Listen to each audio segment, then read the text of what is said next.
One, coming to you from an undisclosed location deep within the Appalachian Mountains, with your hosts David Reagan and Jason Scott, bringing you the unknown. You're listening to Paranormal 411.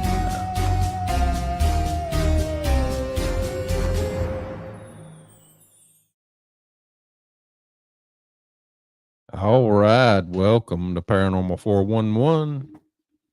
Welcome. Welcome. It's Saturday night. It is. You know what happens on Saturday night? What? The show. I just felt like telling us a stupid dad joke with it. That's pretty good. So we are live on Spreaker, Podbean. We're also live on Facebook and YouTube. And tonight we got a great guest on, Jason. We do. And Mr. Matt Seeber. The man. In studio. Yeah. The legend.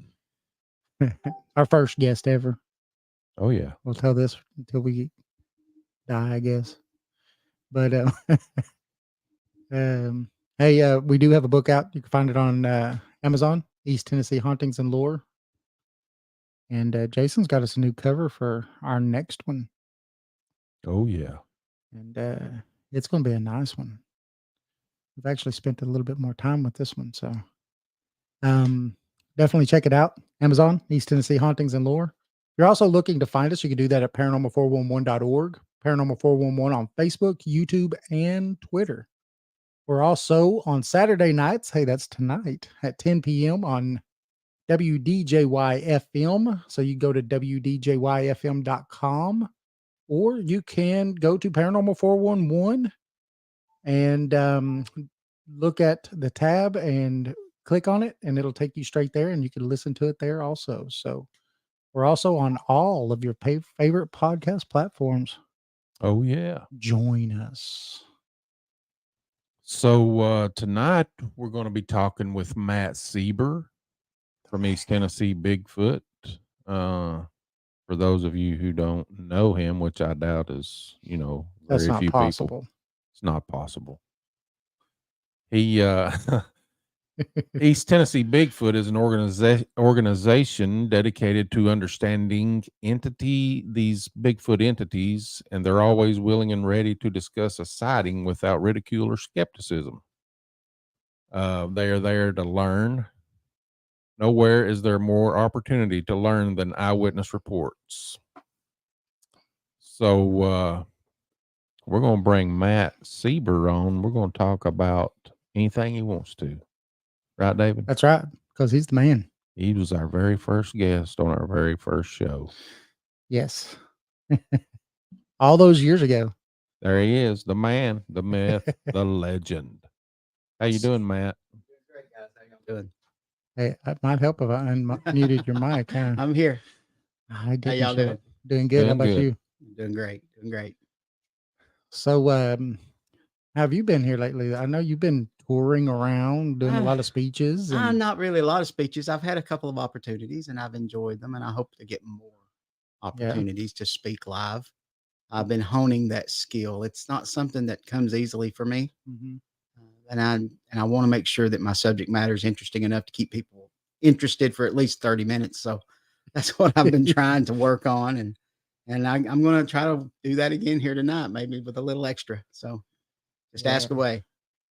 Hey, we've already had a great conversation when we went out to dinner tonight. Oh yeah. Missed you, Eddie. Yeah, I know. What's up, Eddie? Yeah, Eddie. I know he's sick, and yeah, hopefully he's getting to feel better and everything. And but boy, Legends and Lore Pizzeria. Oh man. Anybody ever go to Madisonville, Tennessee? You just got to stop there. You got to eat some of Eddie's pizza. Man, world famous. Yes. World famous. It is. World famous. Look at that scrolling across the bottom. He's the man. Right. All right.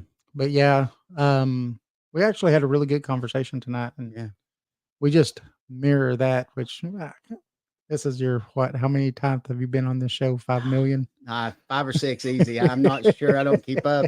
It's been a lot. And every time it's been a pleasure and it's been an honor to be here. And every time we have technical difficulty. Yeah. It is something about that. That Isn't it? is weird. There's only one common denominator about that. Yeah.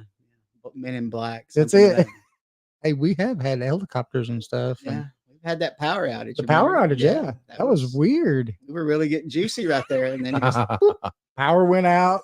Everything went out. That was weird. Yeah. Maybe they won't do that to us tonight because, I'm a little bit closer to Earth.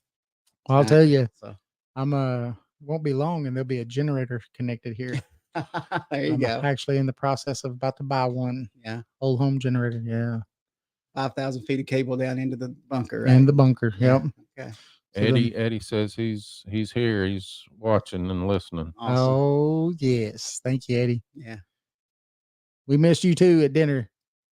This won't be the last time. Absolutely not. Absolutely not.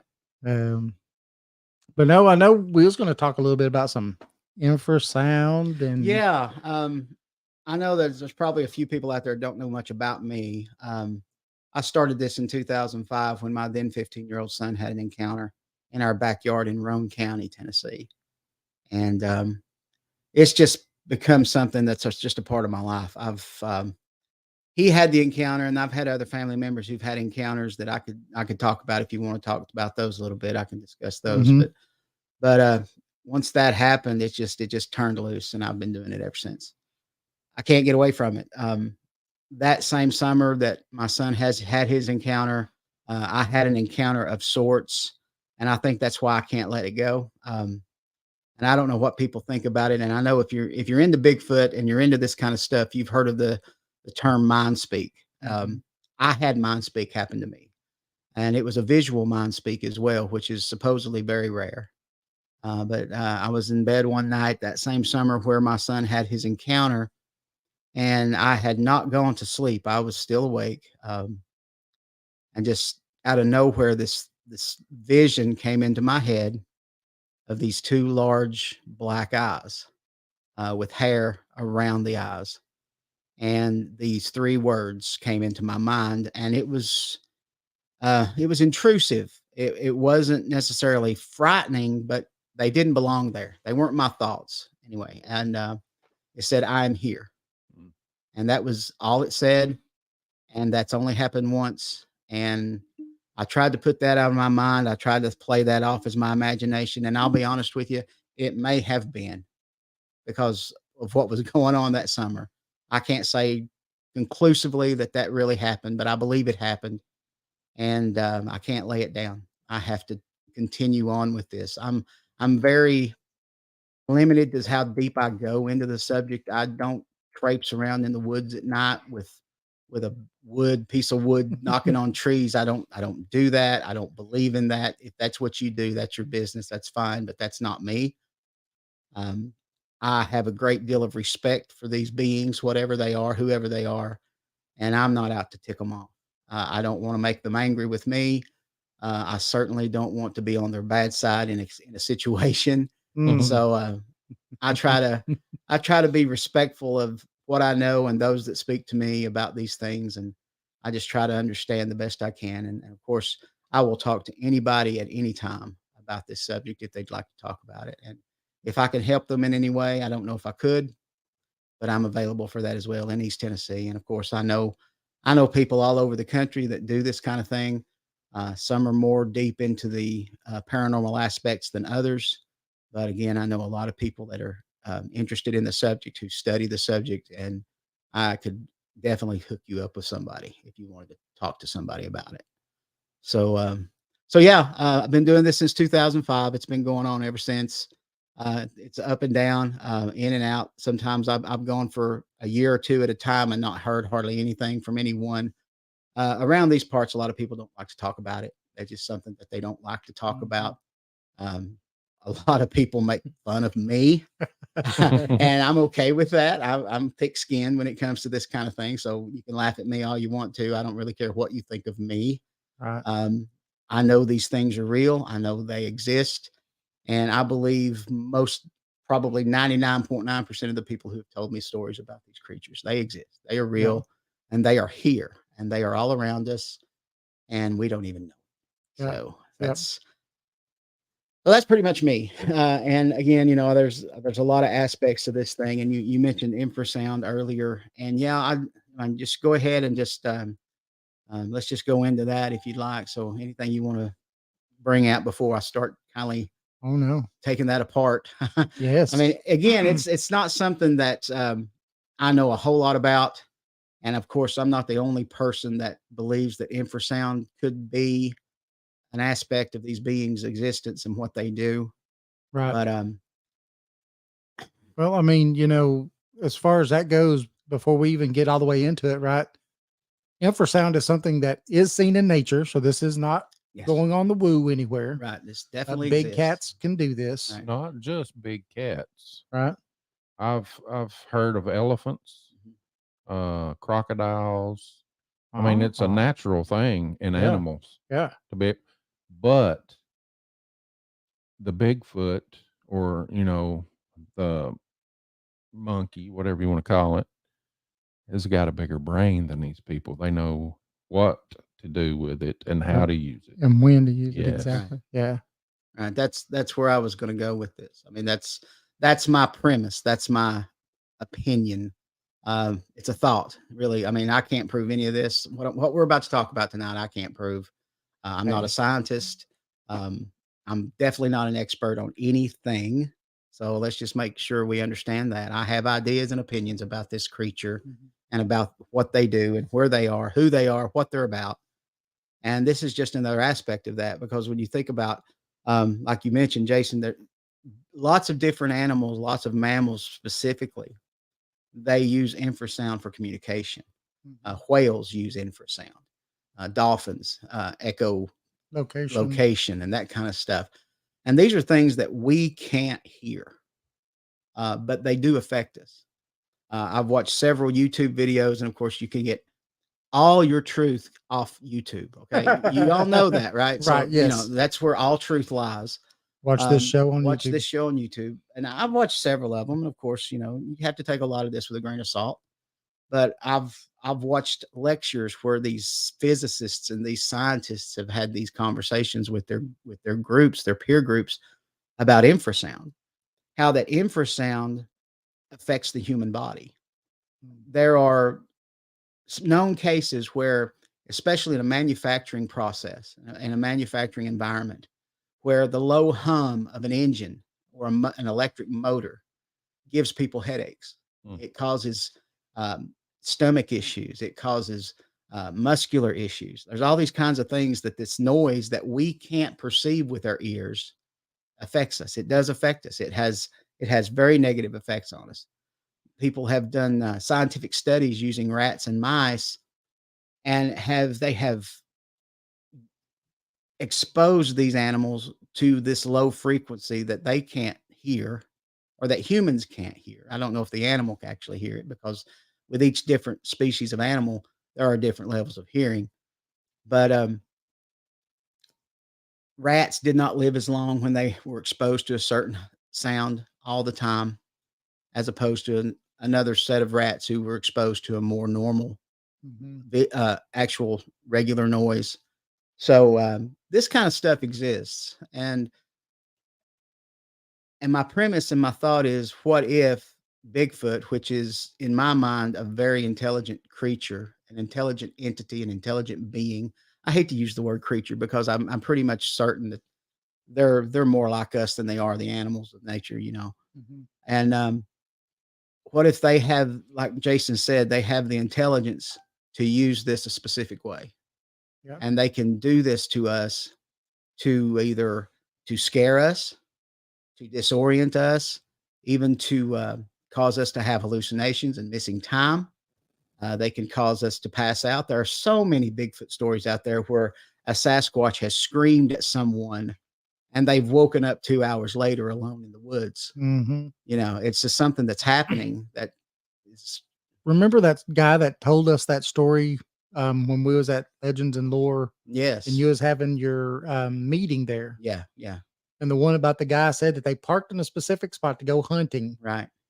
and somehow wound up behind and walking back to their truck again. Yeah. They went one way and ended up coming back another direction. And they don't even know how they got there. Yeah. And they had some missing time. Like 2 hours or something, I think. They he don't said. even know what happened.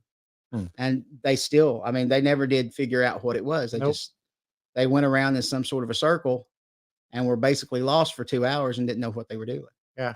So it's a disorienting kind of thing. So Yeah. it happens.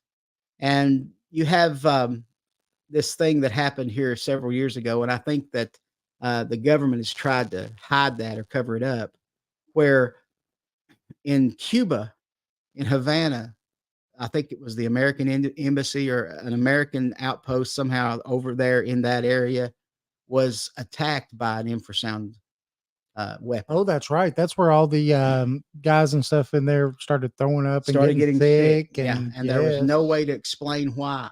And the only thing they could explain, even after all the tests that they did, it was, I think the government finally said maybe they got a hold of some bad food or something. Right. But Wink, wink, nudge, yeah, nudge. wink, wink. Mhm. But they're trying to say that that's what it was. But when in fact, for several years, that the only thing they could come up with is that was an infrasound weapon that they used. Yep. And we know those things exist. Yes. We know they're out there. Yeah, we know our government has them on a lot of ships because that's one of the deterrents on a ship. They have that big speaker thing that they could point at another thing coming up to them and it hits them with that sound wave and it Right. just makes everybody start just Yeah. barfing and doing everything right off the side of the getting sick and everything. Yeah. Right. They completely control you with that. And you lose your you go so far as you can lose your bowel movement. Yes. And everything. It just turns you into jelly, basically. Yeah. So so that's the beginning of where I want to go with this. And you look at infrasound and ultrasound as the two ends of the spectrum. Humans can hear anywhere from 20 hertz to 20,000 hertz. That's common. Some folks, I think, David, you had some issues where when you were younger, you had some tests done. You're a little bit on the farther end of the spectrum. Yeah. But most humans, most people can hear anything from 20 hertz to 20,000 hertz. Now, there is a zero in infrasound, and then the ultrasound goes up into 50 and 60,000. So there's an entire spectrum on both ends of the scale of our hearing ability that we don't even register. Yep. We don't even know it exists, but it's happening. Yep. You've heard for years the story of people who live under windmills, how that these people would be sick. There's something wrong, and people were saying, well, maybe it was the electrical current going through the windmill. No, it was the actual infrasound of that big turbine turning and turning and making noise through the wind. It's making these people sick. Wow. It was destroying their brains. It was destroying their gut. It was destroying their joints. It was really messing people up. We have to realize for the past 150 years, mankind's been exposed to noise they had never been exposed to in all of human history.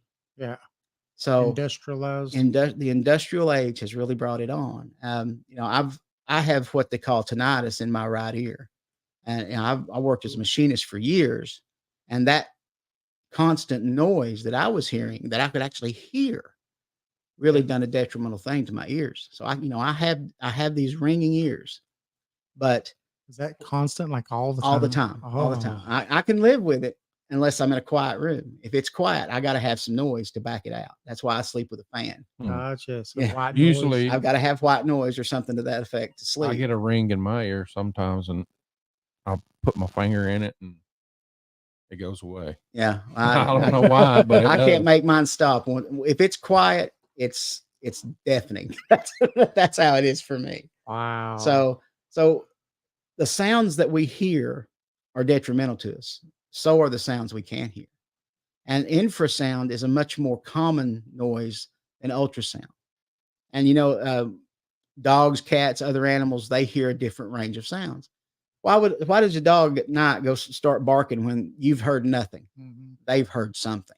Yeah. A dog doesn't bark for no reason whatsoever.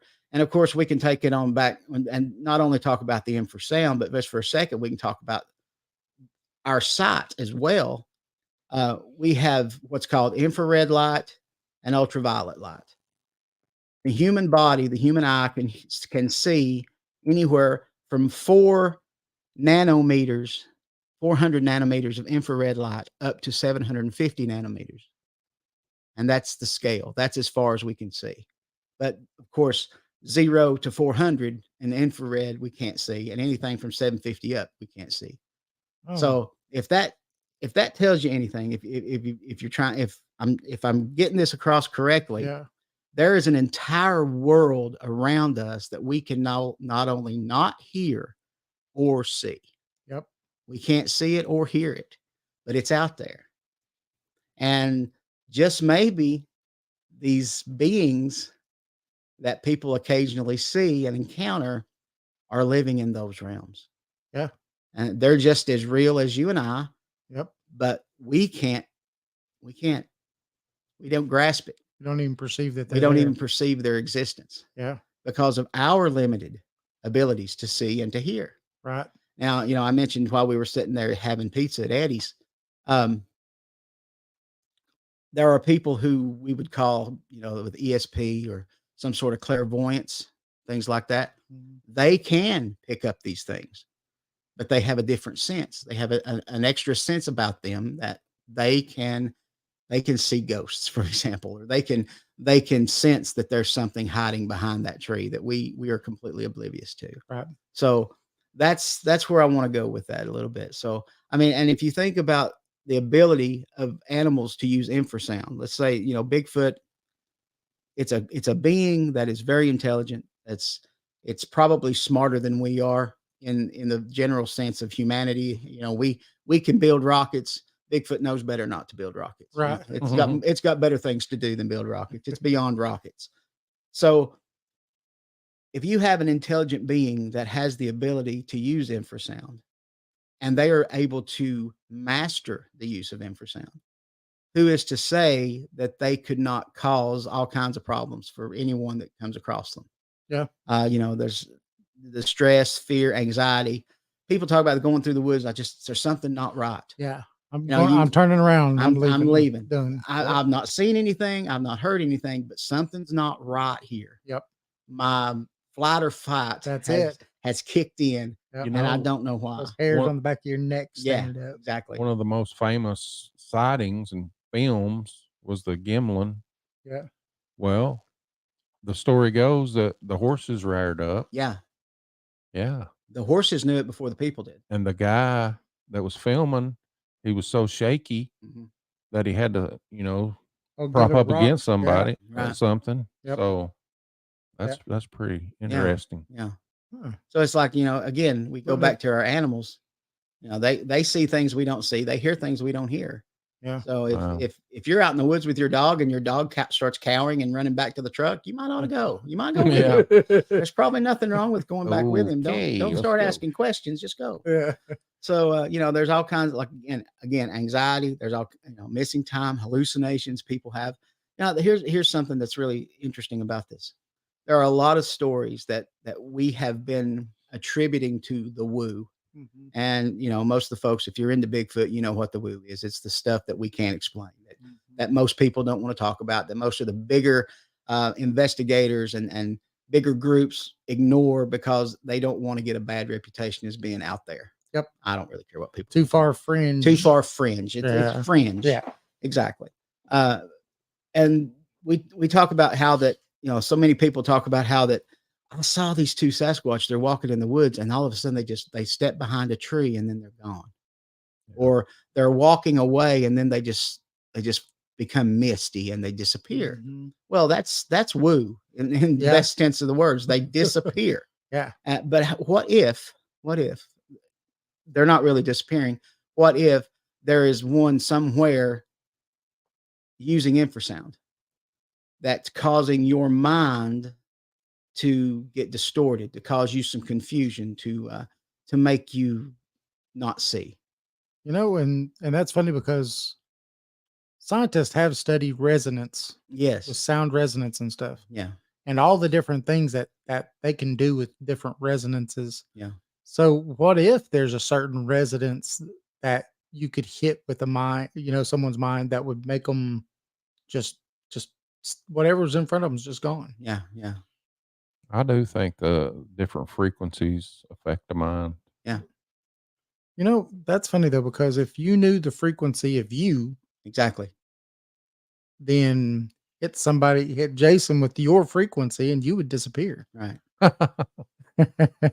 Yeah. I mean, Yeah. in our minds, that's what happens. Yeah. It's not that we're actually disappearing. Exactly. It's not that the Bigfoot are actually That's right. vaporizing into thin air. That's right. They are using a method that we don't understand Yep.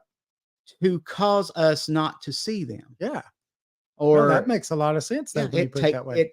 again, it's strange, Yeah. but it's not as out there as the vaporization Right. Yeah. or the walking into a portal or beam me up, Scotty, exactly. or anything. Yeah. Exactly. Right. And again, you know, if people are sitting on the side of the fence that says these things are paranormal and this stuff really happens, hey, I'm all for that. I'm not Right. saying that this is the answer. This Right. is an Would option. would you say they're supernatural? In the strict sense of the word. If the woo is actually infrasound, then no, No. they're not supernatural. They're paranormal Yeah. because in technical terms, paranormal simply means Not- out of the ordinary, That's right. Right. not something we understand. Yep. But I mean, I won't take away anything from the supernatural aspect either. Again, Right. because something spoke to my mind. Right. You know, something happened to me that one night that I can't explain, that no human being has ever done to me. You know, So what if there's a fork in the road at one point where we lived alongside these beings and there's a fork and we went the way of industrialization and where we are today, and these beings, instead of doing that, worked on themselves, yeah, one with nature and themselves Exactly. and all that, yeah, and then ended up with some of these abilities that we would call supernatural, you know, the ability to mind speak and the Right. ability to do some of these things. yeah. Well, it's you bring up a perfect point. Here we are. We all walk around today. We know what we know now, this day and age, because of our computers Mhm. and because of our phones. Right. Yep. All our answers are at our fingertips. If you Yep. want to believe every answer you find on the internet, Right. you know, I think it'd be really wise if we were careful Yes. with such things. We really have to be careful with what we believe as truth. Yep. But we have all the answers in front of us. Right. We don't. Again, you go back 150 years, there were people who knew how to heal you with the things they grew in the ground. Yep. Now we're going to a pharmacy and putting chemicals in our body That are killing us. that are killing us. Yeah. But it's alleviating this particular issue. It's a Band-Aid. It's a Band-Aid. Yep. You know, there were times when we were being healed by the earth. Yep. Now we're being healed temporarily, Yes. Just Yeah. to keep you coming back. just to keep you coming back. Gotta have that new Porsche next year. Exactly. And again, like you say, there may have been a fork in the road somewhere where we decided to go a different route. Yep. And these beings decided not to go the same route. Yep. Now, again, I have never heard of a Sasquatch even going so far as using fire Yeah. to cook their food. And I could not imagine just grabbing up a dead rabbit and chowing down. I can't Yeah. imagine that. I guess if I was starving, Yeah. but I'd be trying to clean the hair off of it first, even if I was dying. You know what I'm saying? I can't do that. That's just not part of me. But anyway, you know, you find a hair on a MIG back and it's time to throw that in the garbage, you know? But anyway. I check the color first. I'll just- Yeah, you got to be sure. Got to be sure. But we're not able to live that way. Right. And you think about the human body nowadays. I mean, most things, if we don't cook it good, Yeah. it's going to kill us. Yeah. I mean, there are parasites and there's bacteria and there's all this kind of thing we got to watch out for.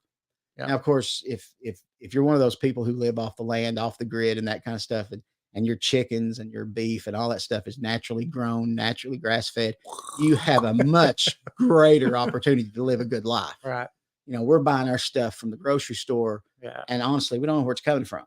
Yeah. So, but getting off that rabbit trail, getting back to these beings who live out here in the woods, Yes. maybe some of the reasons they don't want to be around us is because of the disease we bring around. Right.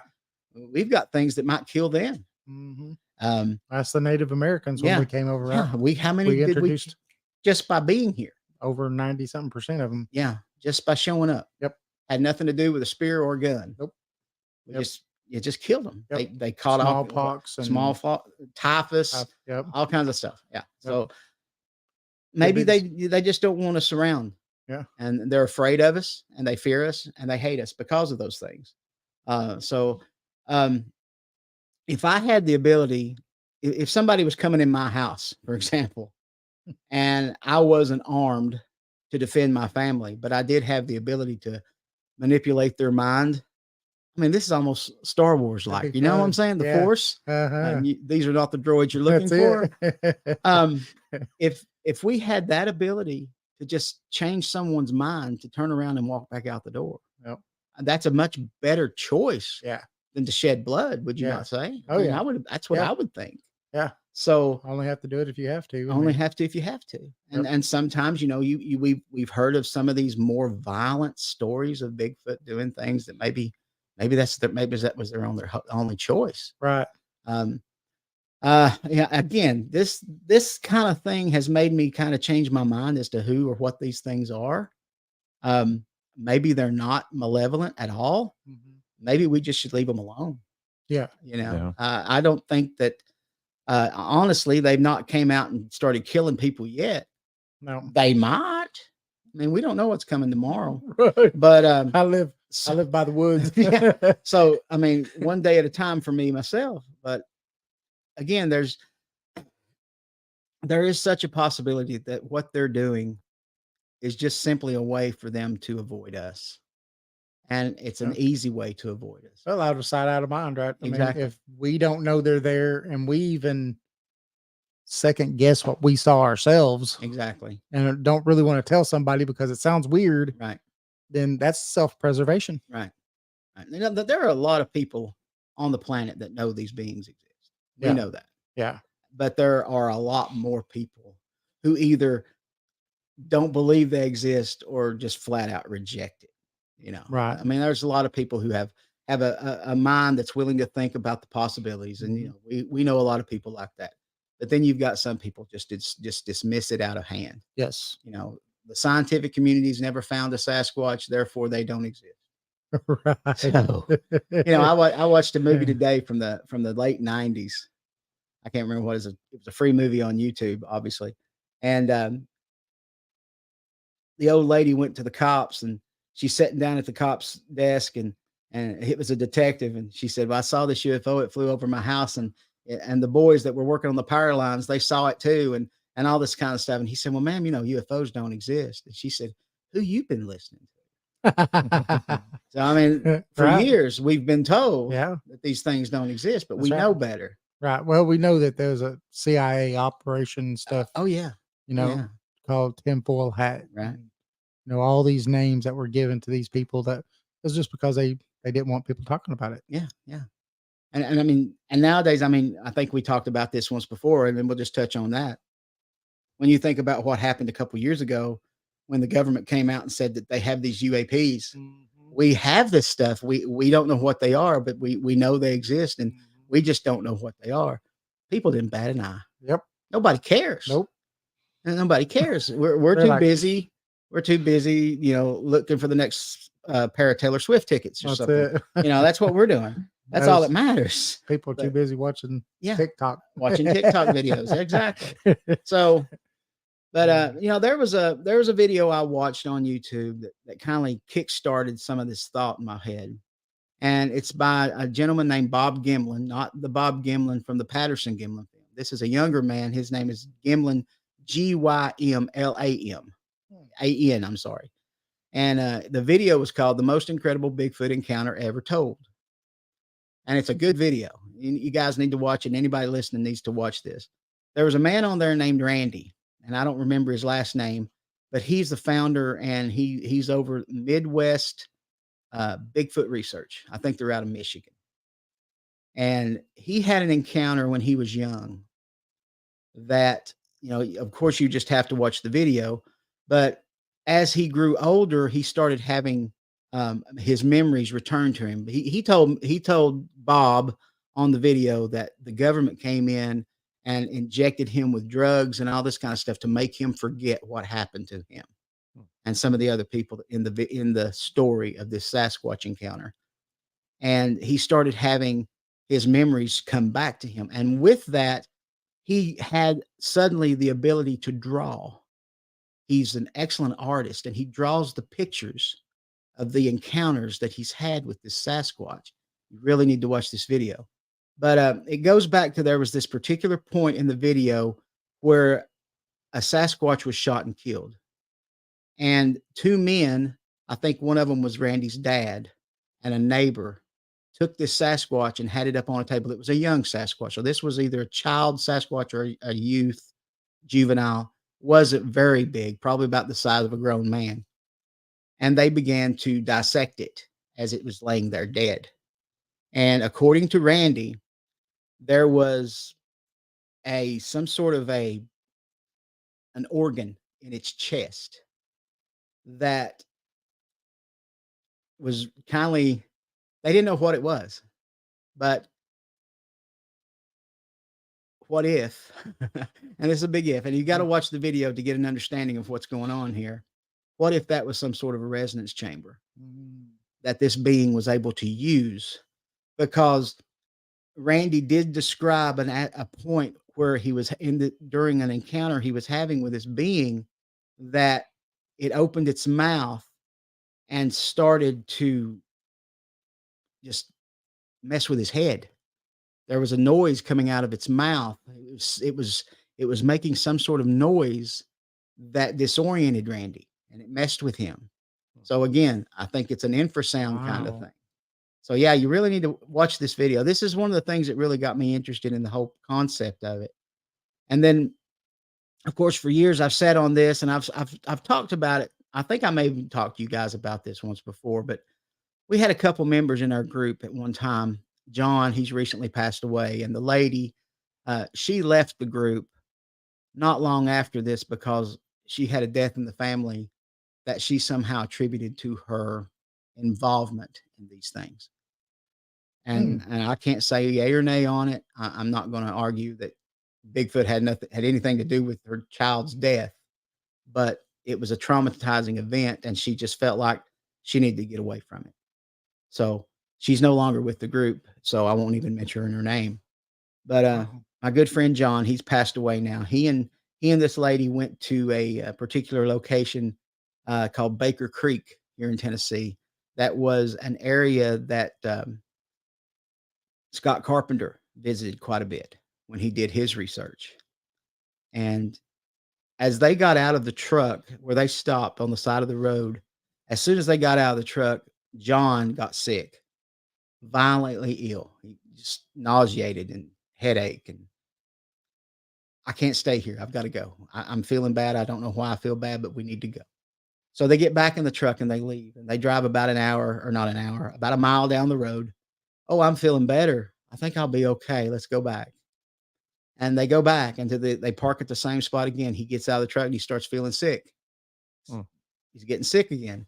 Well, she steps out of the truck and walks around to the driver's side and stands between him and the wood line, and it stops. It's not affecting her at all, but it's almost like her body blocks whatever it is that's happening to John. So she has a video camera, and she turns around and she starts panning around the wood line. And about that time, the woods just come alive. There's trees shaking, there's growling, there's howling.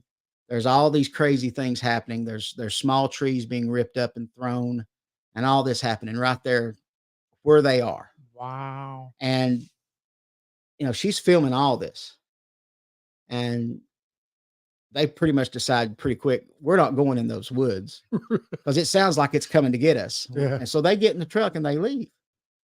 And as they leave, they're driving out, and they didn't stay long at all. And she turns on the recorder to see what she captured, and it's not there.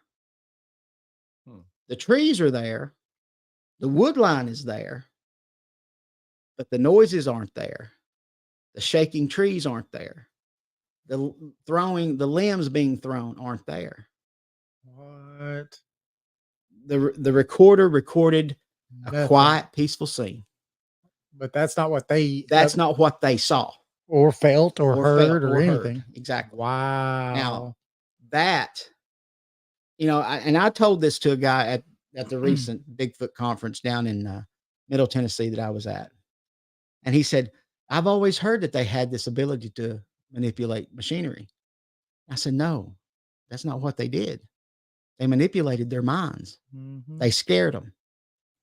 1, 2, 10, or 20, whoever was there, they had the ability to project what they what they want. wanted them Yeah. to see Yeah. to scare them away. That's Now amazing. that's where this comes from. This whole thing about infrasound, that's where it comes from. I believe that these That's beings amazing. have the ability to manipulate our minds, to scare us away, to make us not see them, to control us in one way or the other, somehow or another, to keep us away from them. And Wow. it's something I was mentioning earlier down at the Legends and Lore with you when we were eating dinner. You think about the tribes, the native tribes, and all over the world. You had the medicine man, and you had the shaman, and you had the people that were always the ones that kindly took care of the spiritual aspects and or the physical needs of the tribe or the clan. There could be a particular one of these beings in the clan that is really good at this. Mhm. And that's what they do, he or she. And it may also be teaching some of the younger ones to do the same kinds of things.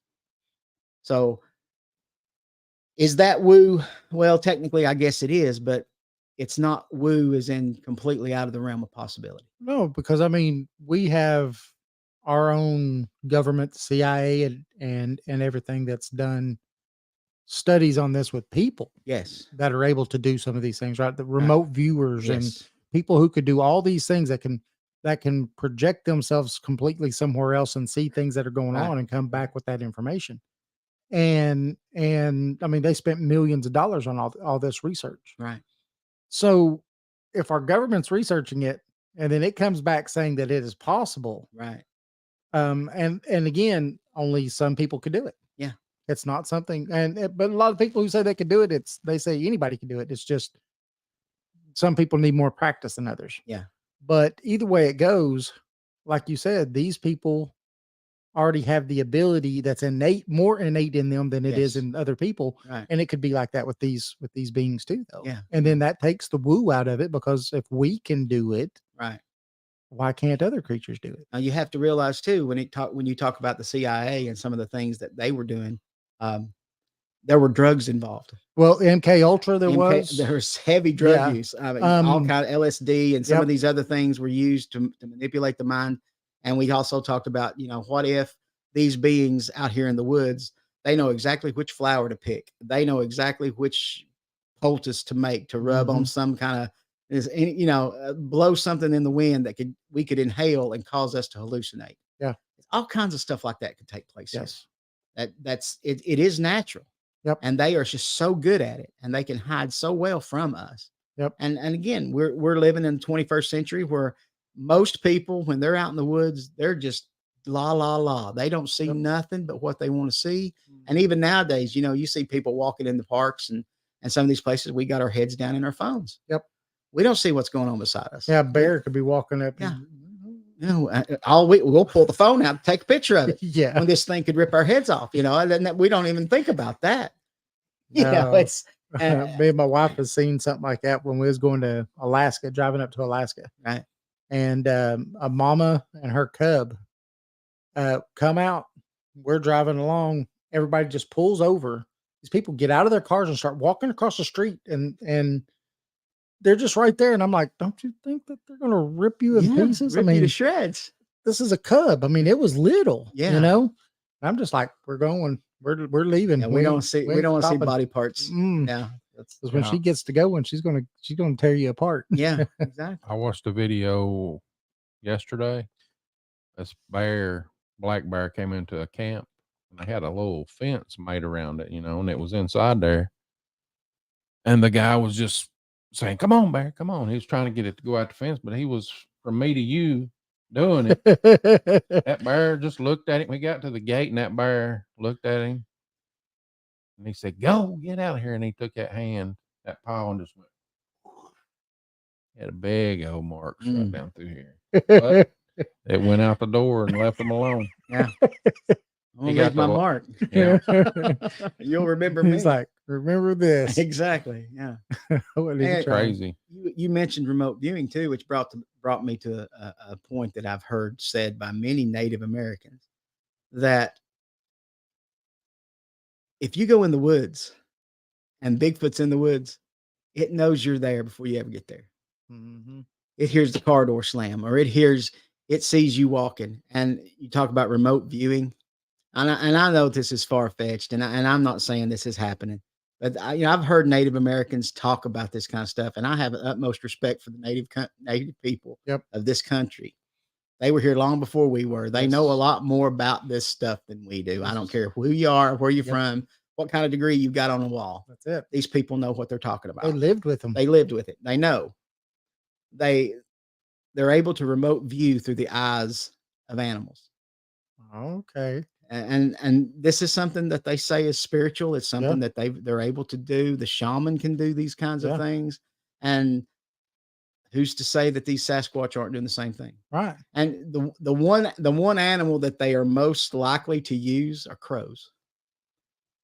The crow is like a watchdog for Sasquatch. Didn't the Vikings use crows too? The gods, or Yeah, they were what they called, the blackbirds, not the crow, but a little bit bigger. I've got one right here tattooed on my arm. I can't even tell you what it is. But yeah, if you look back in Norse mythology, Odin, ravens. Odin had 2 ravens, yeah, and he would send them out every day, and they would go out and spy. Yeah. And they would see everything that's going on, and then they'd come back and tell him. Yeah. So same thing. Same thing. Yeah. Right. And again, okay, far-fetched. People are rolling their eyes at this point, but what if? What if? And that's not woo. No. That's legend. Yes. And we all know, we've talked about this many times. There's fact in legend. Yes, there is. There may not be complete fact in legend. That's right. There's a lot of embellishment. Yeah. We know that. Yep. And we're not saying that everything's true, That's it. but there's a level of truth in everything. Right. Right. It's out there. Yeah. And that, again, the world we live in is nothing like the world we live in. That's right. Well, I mean, there's- at the beginning, you said it, right? We see and hear Yeah. in this spectrum, yeah, and we've got this, exactly. on either side of us. Right. That's going on right now, Going on all around all the us. time. Yeah. All the time. I mean, even in this room, Yeah. even in the bunker, bro. I Yes, mean, it's right. right here, right now. There are things Is that not very crazy? possible. It is. And That's we crazy. are just limited. We're like a horse with a halter on. We got our blinders on. All we can see is straight ahead. And of course, we've got so much in front of us nowadays in the 21st century, Yeah. keeping us occupied. Yeah. Again, I think some of that is purposeful. yeah, I think so too. So yeah, I mean, we talk about, this stuff causes disorientation, foreboding, physical trauma, even. I've a good friend of mine's told me a story about where she was involved in an expedition where these 2 guys got really close Mm-hmm. to a couple of Sasquatch, and something happened to both of them. And I'm pretty sure one of them that night had blood in his urine What? and had flu-like symptoms for days. Really? So that's what infrasound can do to the human body. Wow. So it's not necessarily paranormal. It's just that they're using an ability that we don't understand, that we Yeah. don't even hear, that's messing with us. Yeah. Well, I believe that. I really do. Yeah. I mean, I do. I believe that we can have all kinds of things. I mean, science gives for it, Mhm. you Yeah. know, for every bit of this. Yeah. It is scientific. I Yeah. mean, it definitely is, because it's been proven. Yeah. It may not necessarily be to the extreme that I'm discussing here tonight. Or course. it could be even more. Yeah. I think when they did the study, they used different frequencies, Oh yeah. Yeah. and it did do different things. Each frequency Yeah. did different things to the body. I Yeah. think there was, again, watching videos and reading stuff on YouTube and different places on the internet. There was a particular frequency they called the brown note. Yeah, Ooh, And the brown note is, yes, exactly. done. You lose your ability to you lose your continence basically, Wow. and that's what happens when Yeah, that, and there's one with the fear. yeah A certain frequency will scare you. yeah Need to make a haunted house and have that frequency all over the place. right. When I talk about frequencies for just a second, here recently, I have been actually indulging in brown noise, and it helps me sleep. Really? You got white noise, you Mhm. got different kinds, and this is called brown noise, and it's just a little bit different. It sounds almost like a generator off in the distance humming, Really? but it helps me sleep. Hmm. This part of this tinnitus in my right ear, just helps me greatly. And plus I sleep with the fan on anyway, so I just lay over and say, "Hey Alexa, play some brown noise," and she'll play some brown noise for about an hour and a half or whatever, and I just go right off to sleep. So Really? yeah, it has an effect on you. These frequencies can have an effect, and I've looked into these frequencies. That's a whole other show for somebody that knows a whole lot more about it. But back in the 1920s, 1930s, Yep. everybody was tuned to a certain frequency. Yep. I think it was 432 hertz. Yep. All musicians and all musical instruments were tuned to Yep. 432. Then they changed it. They changed it to 440. Yeah. And now it's not the same. Yep. There's something, we're out of balance. Yeah. And That's what the solfeggio frequencies Yes. are based on, is Yes. off those notes. exactly. And Yeah. every once in a while, when I'm out on the road, Mhm. they have one that'll play, I think it's 9 solfeggio notes is what it is. Yeah. And over a few hours, it actually slowly goes from one to the other. Mhm. And I'll Yeah. pass out to that stuff. Yeah. And I mean, Yeah. I think there's something to be said about that kind of stuff, because again, we are feeding our bodies, whether we realize it or not, all kinds of noise. Yeah. And as I believe, even a Sasquatch would understand to use those kinds of things against us. Mhm. I mean, it may be being used against us by nefarious entities. Right. Yeah. Well, I think, they've almost proven too that in the past that some of these other cultures, that some of our older, the older cultures used it to heal. Yeah. As a healing method. And you can even go back and find there are some folks that believe that these sound frequencies were used to move these huge Objects. stones Yes. to build these temples and the pyramids Mhm. and all this other stuff. This was a technology that has been lost in time, Exactly. and it all had to do with frequency and sound. Right. See, and so if we had that at some point that we actually utilized, and these beings have been around just as long as we have, Exactly, they still then know. they still know it. They haven't gone through, Yeah. The amnesia like the rest Right. of us have. Yeah, and that just brings it to a possibility too. And I know y'all are gonna think I'm crazy at this point, and Nope. it's okay. We This show's- talked it's earlier. Paranormal. This show. We talked earlier about how that Sasquatch don't cook their food. Right. What if they have a frequency resonance like a microwave oven? Yeah. Yeah. I mean, What that's if a frequency. what if they can zap their food and kill the bacteria in it, and they don't have to worry about cooking it? Yeah. I mean, there's nothing better than a medium rare steak, in my opinion. Yes. That's why I cook them. You put you cook a steak done, you can put it in the garbage. It's no good. It's a hockey puck. Exactly. So, I mean, there's something to be said about Yes. the way we cook our food, Yeah. but at the same time, we don't want to kill ourselves with it. No. I mean, you don't want to eat raw chicken by any means. There's a lot of bad things going on there. I Salmonella. don't like chicken very much anyway. Yeah. We get a lot of butt nuggets every day. Tons of them. Right. We've killed 3 this year. Yeah. And we've eaten 1, and no, maybe 4. Yeah, I think we still have 3 in the freezer. Yeah. But yeah. I remember as a kid, my mom killed a chicken once and plucked it in that hot water, and stinks like a when I stinky had- dog, doesn't when it? I had a sense of smell, that stuff, oh, that was nasty. I had to walk away from that. Yeah, yeah. That was awful. You had to get the water to 150 and Yeah. dunk it for a little bit. Yeah. But those feathers just peel Peel right right off. off after that. Yeah. Oh, that stunk. Yeah, that was the worst part of the whole thing. Yeah. That was And then I had already had grocery store chicken, so this thing out of the yard, that was a yard bird, no doubt. There's not any meat on this, Mom.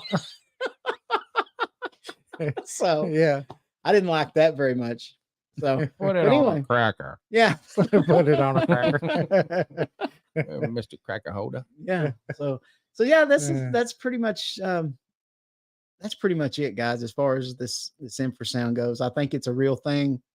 Of course, I can't prove it. I'd like to be able to prove it. I don't have any way to prove it. I know that science backs up these things that infrasound does have an effect on the human body, and Yeah. it can be detrimental to us. Yes. And it depends on how potent and each different frequency does a different thing. And again, who knows what ultrasound does? I mean, we know when our wives are pregnant or something, we Yep. go and get an ultrasound done, and we can see the baby, and we can see it's got all its arms, its legs, and it's healthy or whatnot, and that's great and well. But I mean, can that ultrasound be used against us some way? I wouldn't see I don't. why I couldn't. Why couldn't?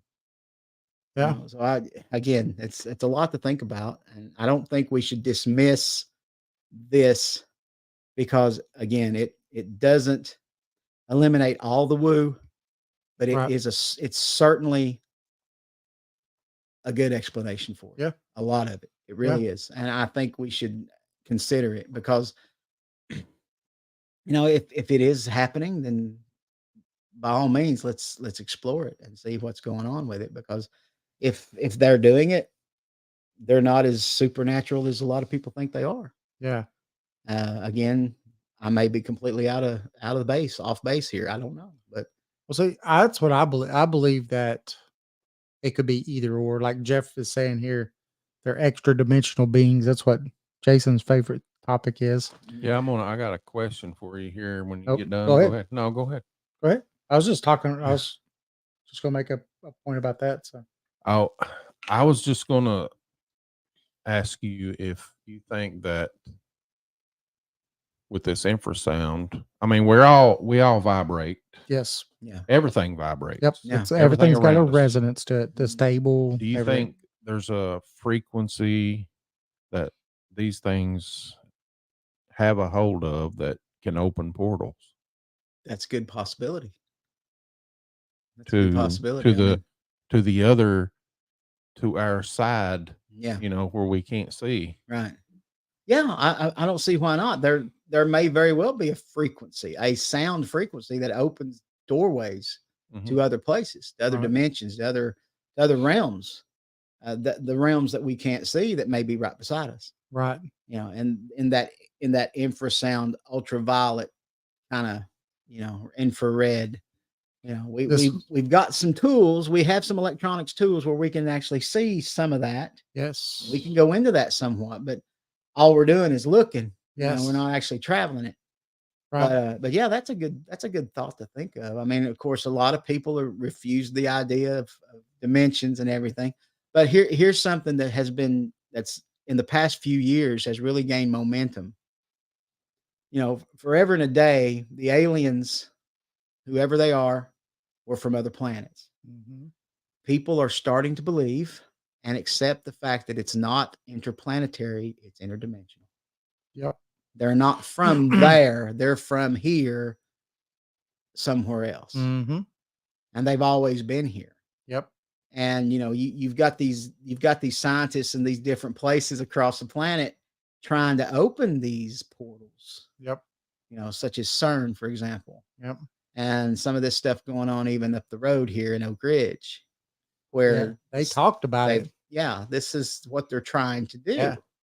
And they're trying to open these portals. Talking about Stranger Things. They literally mentioned Stranger Things, that they're trying to open a portal like Stranger Things. Yeah.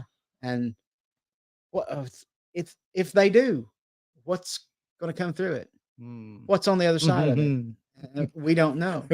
They better hope they're prepared. That's all. There's a very interesting story about L. Ron Hubbard and the guy that founded the Jet Propulsion Lab. I don't remember his name. And look him up. They got together and they started doing some crazy stuff based on some Aleister Crowley's thought process. Okay. And one of the things that L. Ron Hubbard said, who, by the way, is the founder of Dianetics and that bunch. They talked about how that a nuclear blast opens a portal. that kind of energy is what it's required to open a portal, to open a place into another realm. Yep. And they were trying to do that.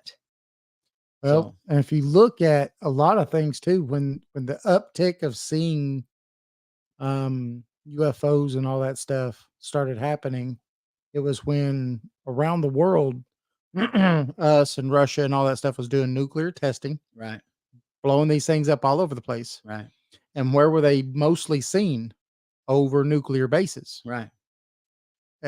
What's the reason for that? Maybe it's the same. Maybe Yeah. it's these things have opened up portals and these things are there going, whoa, wait, guys, you don't know what the heck you're doing. You need to stop this stuff. Yeah, Or, haha, you just let us in. exactly. And Yeah, it wasn't one of these things where these guys were flying across the galaxy on vacation and they saw a big boom down here and come down to investigate.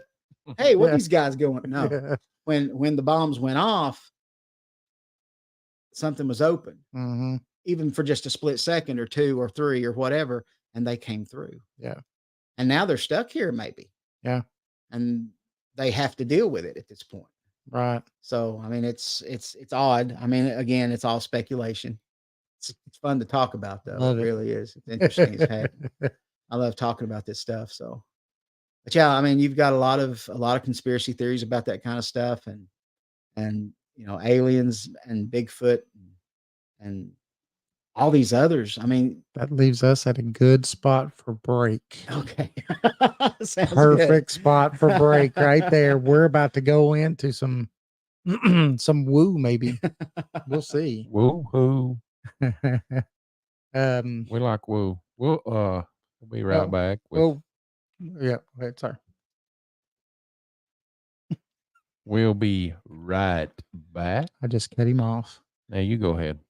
I was just going to say, remember, we've got Matt Seeber on, and we have a book out. You can find it on Amazon, East Tennessee Hauntings and Lore. Great little coffee table book. You can also find us at paranormal411.org. Find us on Facebook, YouTube, and Twitter at paranormal411. Now, tonight, in just about an hour or so, at 10 p.m. Eastern Standard Time, you can do WDJY FM. So you go to WDJYFM.com, listen to us there. And we're also on all your favorite podcast platforms. Oh yeah, we're live tonight on Podbean, Spreaker, Facebook, YouTube. We're everywhere you want us to be. All right. Talk to you in just a minute. Hey, this is Eddie from Legends and Lore Pizzeria in Madisonville, Tennessee. Cool little pizza shop with a paranormal and cryptid theme. Just voted best pizza in Monroe County. Follow us on Facebook at Legends and Lore Pizzeria to get the latest updates and hours, specials, and new menu items. Thanks for listening to the show. You can find us on Facebook and Twitter at Paranormal411. Join us on the website at paranormal411.org. It's free to sign up and become a member. All of our upcoming shows are on the guest and events page. You can also listen to past shows on the website as well. And if you like the show and want to support us, you can do that by becoming a premium member for only $2 a month. Thanks for listening to Paranormal 411. Join.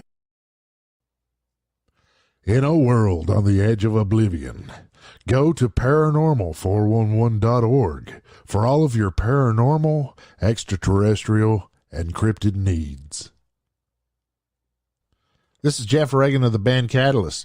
Visit Paranormal 411. Click on our link on the right-hand side to listen to or purchase any of our albums on BandLab.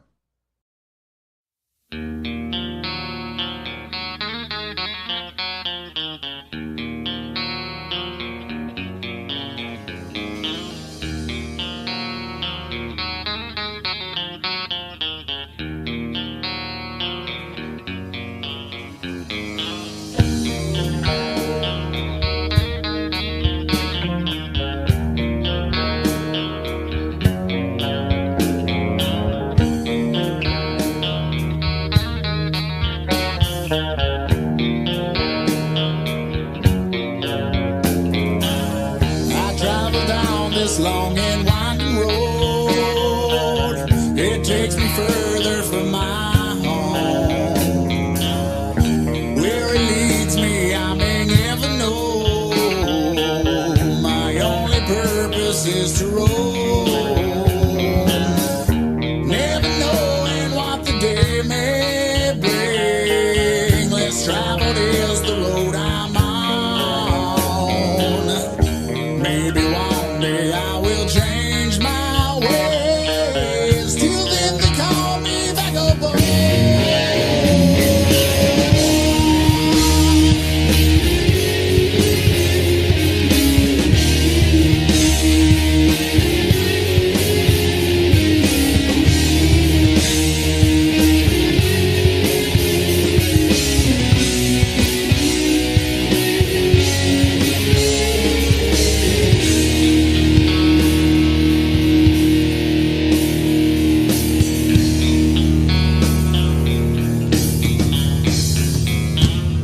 I know you never really understand this war, the wages in my soul. Though I may still be here for today, tomorrow wheels are gonna roll. So don't shed a single tear for me. When with the morning I am gone, I'll hold you close in loving memories. Please know you'll never be alone. To whom it may turn, a fire inside still burns. And so these wheels will turn until I see forevermore. To whom it may turn, a fire inside still burns. And so these wheels will turn until I see forevermore.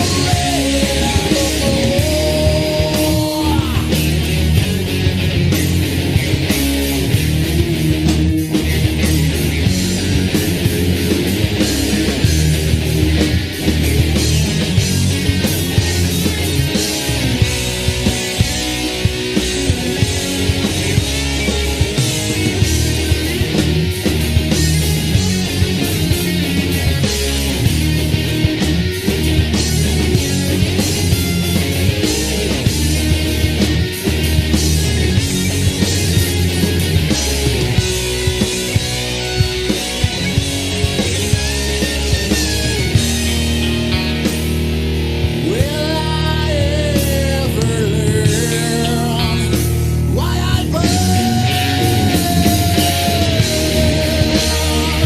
To whom it may concern, a fire inside still burns. And so these wheels will turn until I sleep forevermore. To whom it may concern, this fire still burns. Yeah, so these wheels will turn until I sleep forever.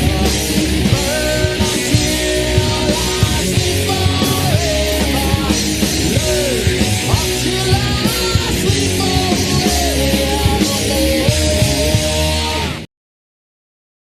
Hey, David got back just in time. Look at that. Wow, I slid in sideways. Safe. Woo! Oh man. So What a break. What a break. What a break. I just ran around the house like 3 times. Man, out of breath. It's hard to do, you know. Oh man, you ought not be I doing know. End up not making it back one time. Jeff said he's heard that song before. Has he? Yeah. Oh, That's Metallica. yeah, Metallica. That's one good Metallica song. No, that was Catalyst. Catalyst, East East Tennessee. Thank you, Catalyst East Tennessee, for your great music. Yep. We love you. Yep. You can Awesome. go here and buy their music at Band Labs. Yes, you can. You can also go to paranormal411.org, and right on the first page, you can click on their link. Takes you straight over there to be able to purchase their music too. Oh yeah, we may have some new music. Well, we do have new music from Catalyst that'll be aired soon on this show. Yeah, we just got the okay to start using some brand new music from them. So, whoop, whoop. And now, ladies and gentlemen, the man, the myth, the legend, Mr. Matt Mr. Matt Seeber. Seeber, what's up? Hello. Hey. Hello. Hello. Yeah. So, what was we talking about? UFOs? We were getting into some woo Oh, a little bit there. Yeah, a little bit of woo. I mean, we can go down that road. I don't mind. I'm not afraid of it. We go down. Yes. I like the woo. Well, you know what's funny to me though is that there's a lot of things that are contributed to the woo, like we was just talking about with the infrasound and stuff, and the abilities that may be possible for them to have that infrasound. Right. Well, I think and I'm no expert, but just living here where I live with 400 acres of nothingness behind me but forest. Jason has a lot of nothingness behind where he lives too. But, you know, I can walk out on my porch any given time pretty much, and there's deer eating in my yard and all that stuff. They'll see you and just kind of nonchalantly walk back into the woods. You could watch these things. Sit there and not take your eyes off of them. When they hit that wood line, they disappear. Yeah. Yeah. They completely they're Right. gone. Right. And that's not woo. No, that's They not just woo. blend in with their surroundings. Exactly. Yeah. And anything that's going to live like that is going to blend in with the surroundings. Right. So they could be disappearing and stuff just because of that same thing. Just because we could obviously blame ourselves for this. You know, modern man, Mm-hmm. we're not accustomed to hunting and gathering like we used to be. Yes. So we don't understand today, you've got people that go out and hunt. Sure. They're out there. They're out there Yeah. right now. They do it. Yeah. It's the time of year for deer hunting and whatnot. But you're taking all kinds of advantages. Most of them are up in tree stands. Mm-hmm. They have a really good rifle with a really good scope, and Yep. they have all this stuff where our ancestors and the Native Americans, they had spears Bow. and bows and arrows. Or atlatls, Yeah, exactly. even So- better. Yeah.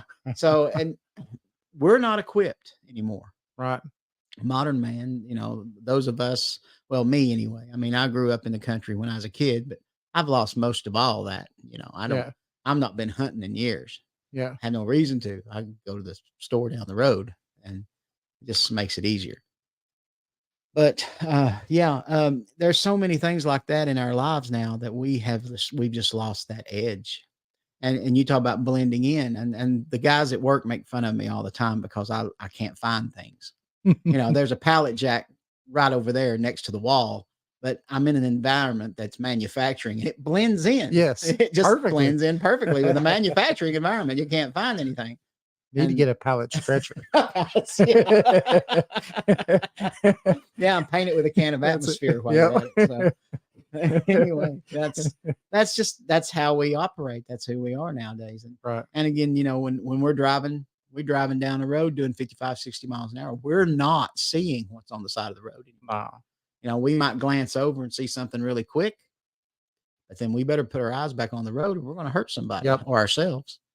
So we're just not as astute to really look into the finer things anymore. We're just not there anymore. Going backwards just a little bit, when you was talking about, the these things have been able to make you, with the infrasound or whatever, be able to make you feel like I shouldn't be here. Right. So a buddy of mine and another friend of his was out hunting. Mm-hmm. I think this was a couple of years ago or so. He told me the story just a few weeks ago. They were out hunting, and they went to this spot that they'd been to, quite a few, almost every year. They go to the same spot and hunt. They got there, and he thought it was just him, but they got there to hunt, stayed there all day, didn't hear nothing. There was nothing, and they'd shot deer there. Their camera said there was deer and everything there, right? Nothing showed up. The whole time he was there, he said he had this just terrible feeling, and he felt like he shouldn't be there. Right. So they went to go eat lunch and just decided, you know what, we're leaving.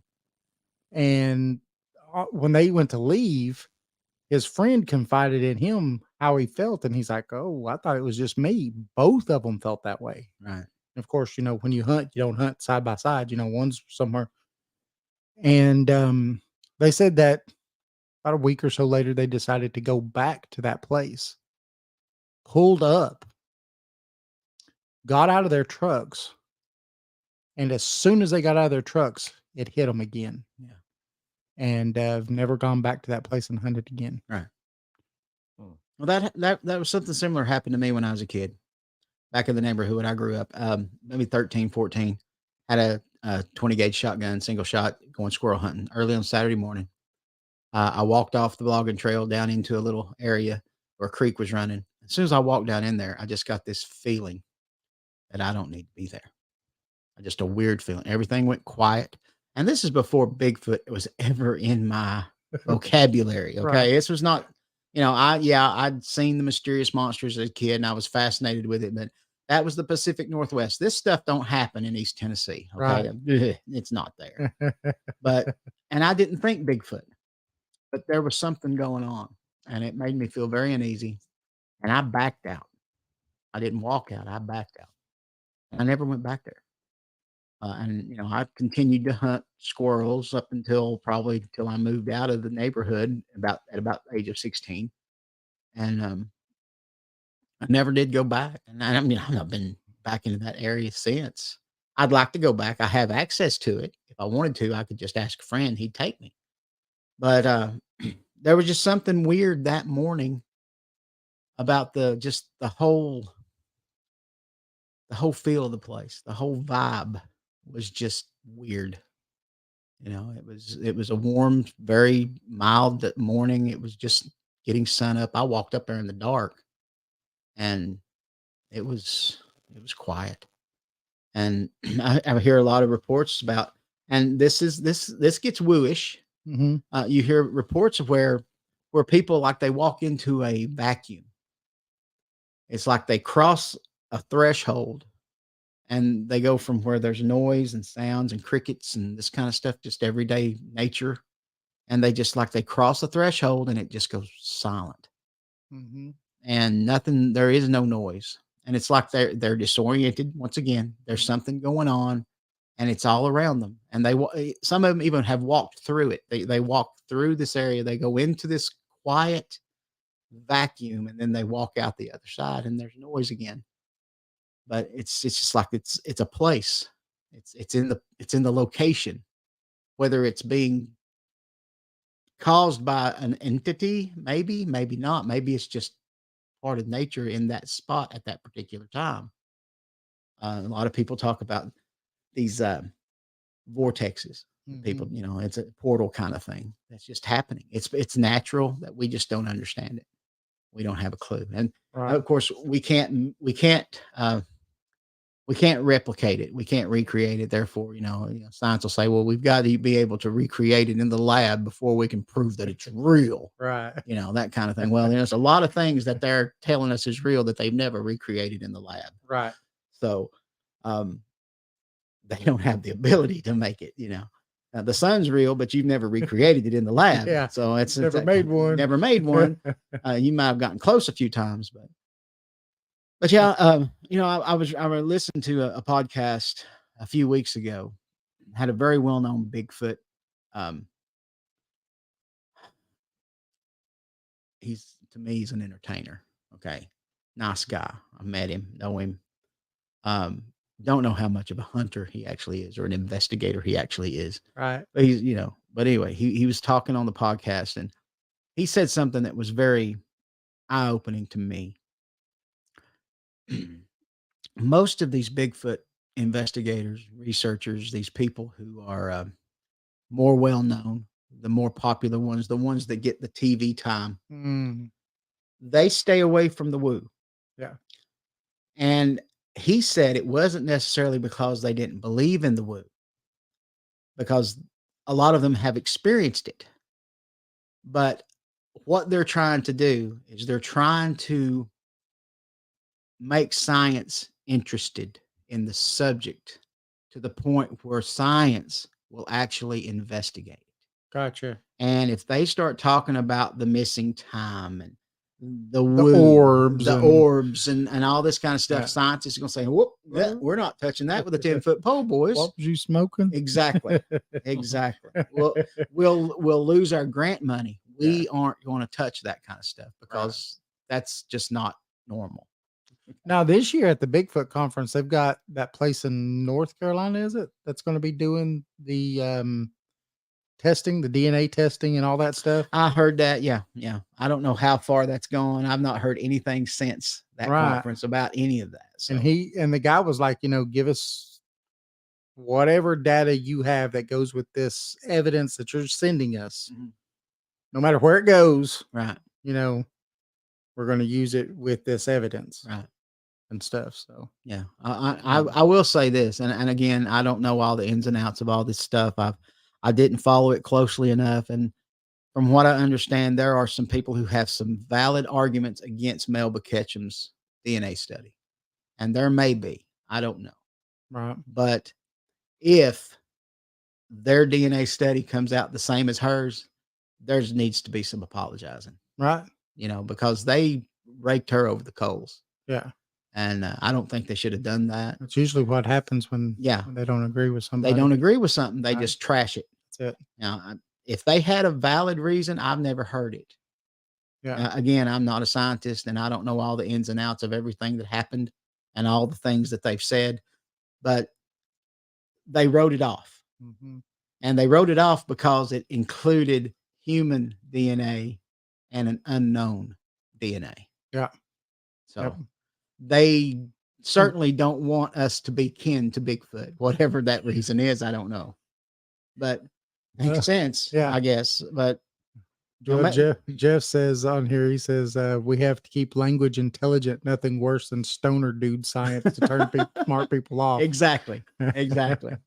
That's what they're trying to avoid. They don't want any of that hocus pocus. Yeah. They want it as upstanding and straight up and serious as that's why for so many years people didn't take the natives seriously. Yeah. Because they had spiritual answers. Yes. Science doesn't accept spiritual answers. Nope. Period. Nope. They don't care. Yep. If it ain't tangible, it's not real. Yep. And whatever. I'm afraid they're going to find out some things eventually that's going to really open their eyes. But again, that's a whole other subject there. Right. But anyway, yeah. And so, I mean, when it comes to the woo, I mean, there are a few things about the woo that we can explain because even the infrasound can't explain the fact that footprints disappear.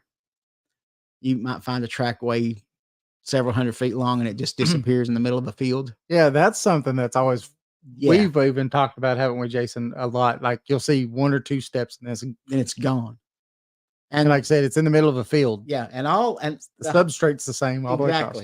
Exactly. But there's only two tracks. Portals, there's only portals. Again, it could be. There was no tree for them to jump into and climb away in. Yeah. Where did it go? So it's very odd. It's those door clanging that you was talking about. Yeah, those portals. I would definitely invite you to listen to that. Look that up. I don't know the number of it. It's one of the most recent. It's in the high 900s. Maybe it's 1001 or 1002. The young man's name is Harley on Sasquatch Chronicles.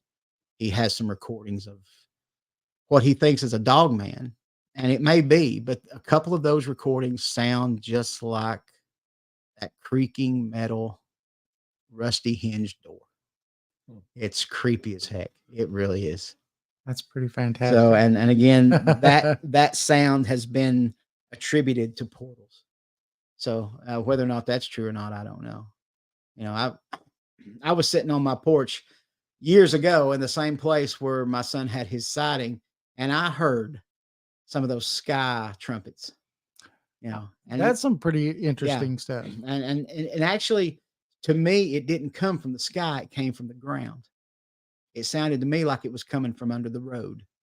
Really? It was just a woo, woo, woo, woo, and it just resonated through the ground. Wow. I never heard it. I've only heard it that one time, and it was right there at that particular place. It was loud too, and I know that if there were other people around, they heard it. They just nobody talked about it. I guess I don't. What could you say? What at the time? What do you say about it? Yeah. Did you hear that? Yeah, but I was the only one at home at the time, and of course, I don't know if my neighbor was outside or not, but I never heard anything from him. But it was strange. It really was, and I know I heard that, and it was very much like what some of these videos you see on YouTube. Yeah, I've watched some of those videos where they kind of do a montage of different ones and stuff, and you're just like, that's strange. Yeah, very strange. Very strange. Yeah, this earth is a very, very strange place. Yeah. Yeah. I believe she's That's alive. just the people deep inside the hollow earth That's it. making noise. Could very well be. Admiral Byrd met him. Yeah. At the South Pole. Sure did. You wonder If you why believe that. You wonder why there's such a you know, all these countries have all those bases on the South Pole. No flyovers. No flyovers. You're not allowed to go there unless you have their express written permission. Right. I mean, it's kind of strange. Something going on there too. Yeah. I'm sure of it. Yeah. There's a reason they're hiding it. But I'm a conspiracy theorist, so me too. I enjoy it. Someone said, did you see Adam Davies' documentary about the Dutlov Pass incident in Russia? I haven't. Said, Matt, what is your opinion? They talk about infrasound. So the Dutlov Pass, we've done a show on that before. Okay. Well, I've not watched that one. He talked about infrasound on that. I'll have to look that up. I've never seen the one that Adam Davies talks about it. I have watched a video of that where, you know, they were the victims of that. And went crazy. Yeah, that was a strange thing that went on there. But yeah. And a lot of people want to say that was attributed to a Bigfoot attack or something like that. I don't know. I really don't. I don't know what caused it. I don't know what happened. The official story that last time I've read one that they've came out with said something about they were in a hurry to set up their camp. They set it up in a wrong spot that they shouldn't have. And the problem is that where they were, the snow slid and caused them to have to hurry up and get out of the tent is what they believe. But it still doesn't take effect of why some of them were almost naked under trees and some of them were in a stream and had their tongue cut out. Yeah, all kinds of crazy stuff. Well, you know, some of that sounds like predatory. Yeah. I mean, again, but I mean, fish will definitely. You mentioned tongue cut out, or was it ripped out, or was it eaten out? I mean, what are the specifics of that? Right. What kind of wounds were on the bodies? I mean, a pack of wolves could have came through and finished them off and drug them around. And, one of the fatalities was crushed, bones crushed. Okay. Like, his chest was just crushed. I don't have any answers for that one. I don't know. That's odd. Yeah. Very odd. Yeah. You know, of course, I mean, Bigfoot's been blamed for that kind of stuff. So. Well, they said that it was new. It just recently aired. Okay, I'll have to look for it. Yeah, me too. Do you know where it aired on? Was it a specific channel? That's kind of interesting. Yeah, I'm going to check that out.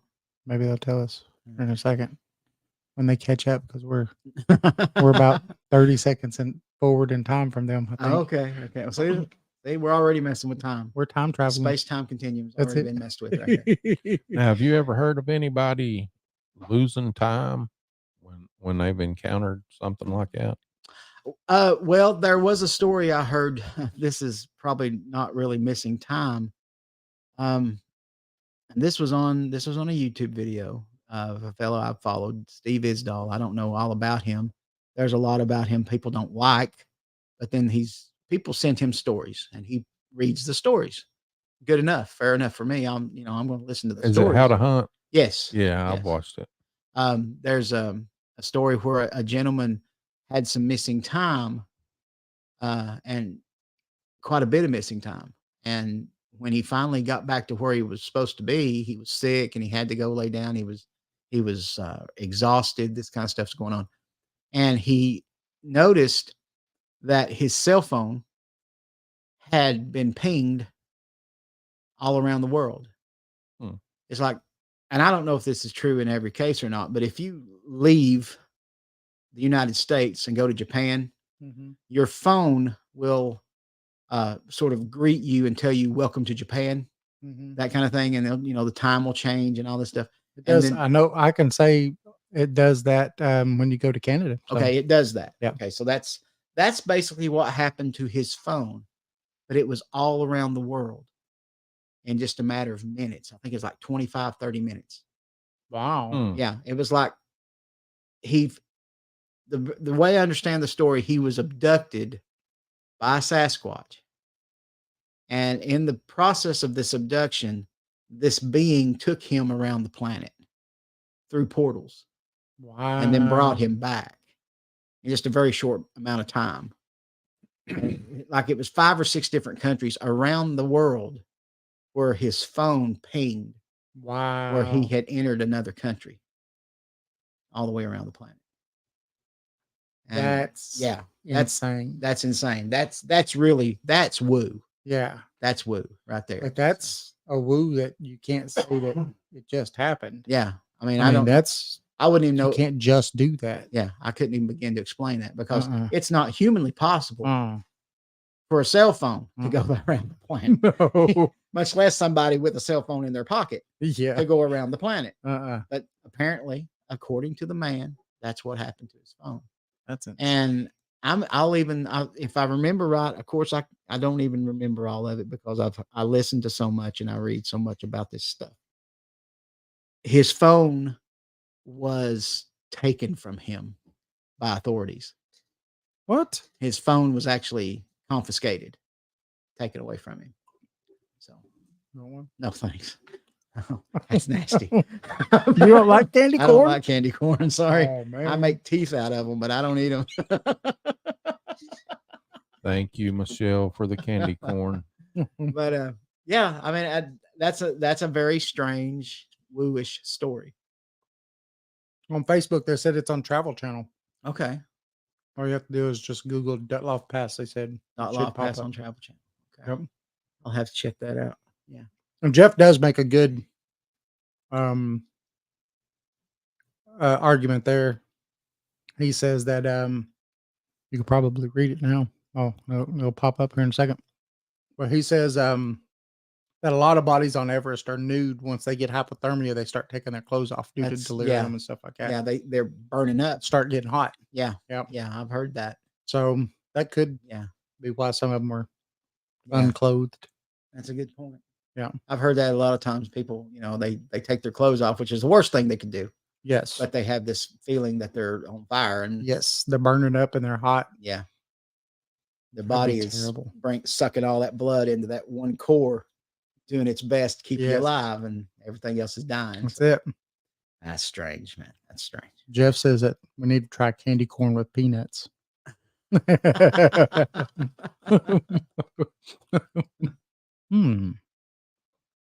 Michelle, we need peanuts added to this candy corn, please. Preferably cashews. Nope, cashews would be good. Chocolate covered. My gosh. We'll all be down here in comas. Sugar coma. Laying in the corner. So, yeah. But on the woo side of everything though,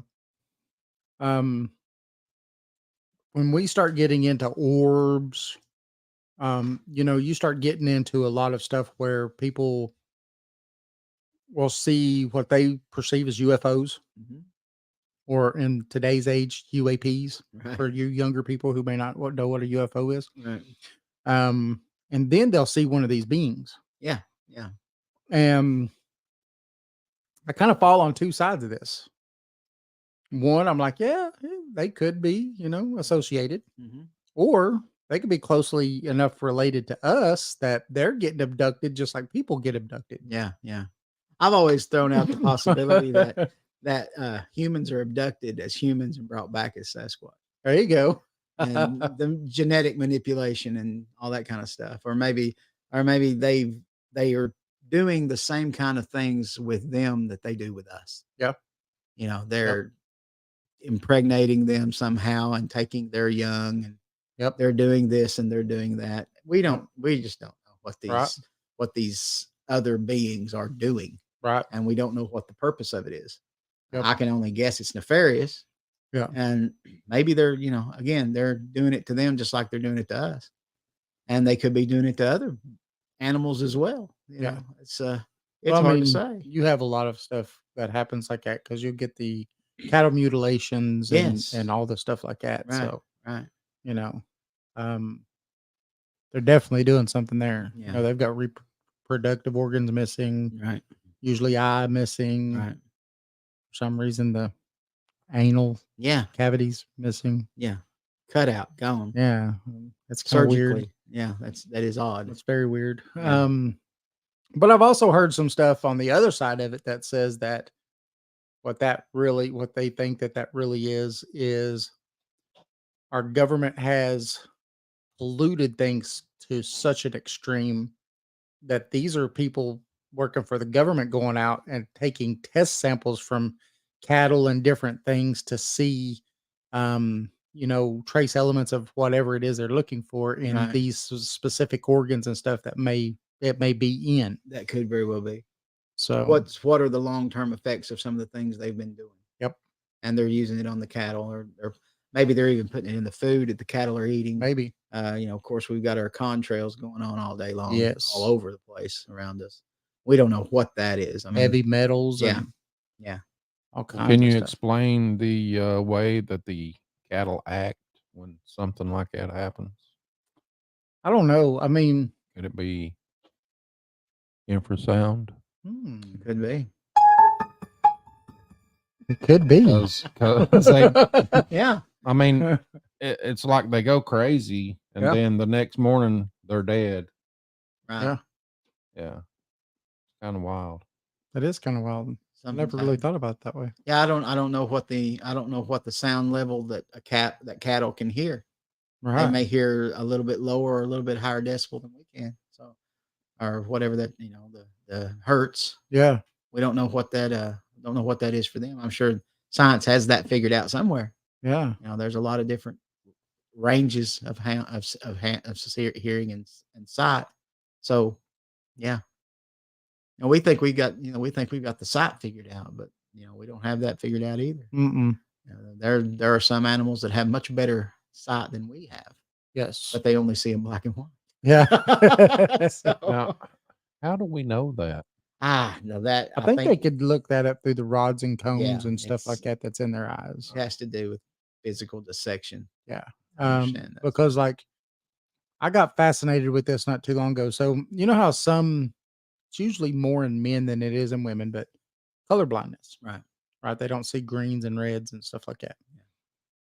So they've got, instead of, if I'm not mistaken, don't crucify me here, people on YouTube and stuff, but I think we have 4 rods and cones or something like that in our eyes. But those people have like 3.5. For some reason, one doesn't fully develop. Right. But what's funny is that when they have offspring with somebody that has normal vision, their kids, instead of be colorblind or having normal vision, usually have 4.5. So they get a normal set plus the half. Yeah. And they're finding out that a lot. This goes way back because way back, people they don't think could see the color blue. Right. And there's a lot of studies been done on this, and they saw it more of a green kind of color from their depictions of it. right. It really wasn't the blue we see today.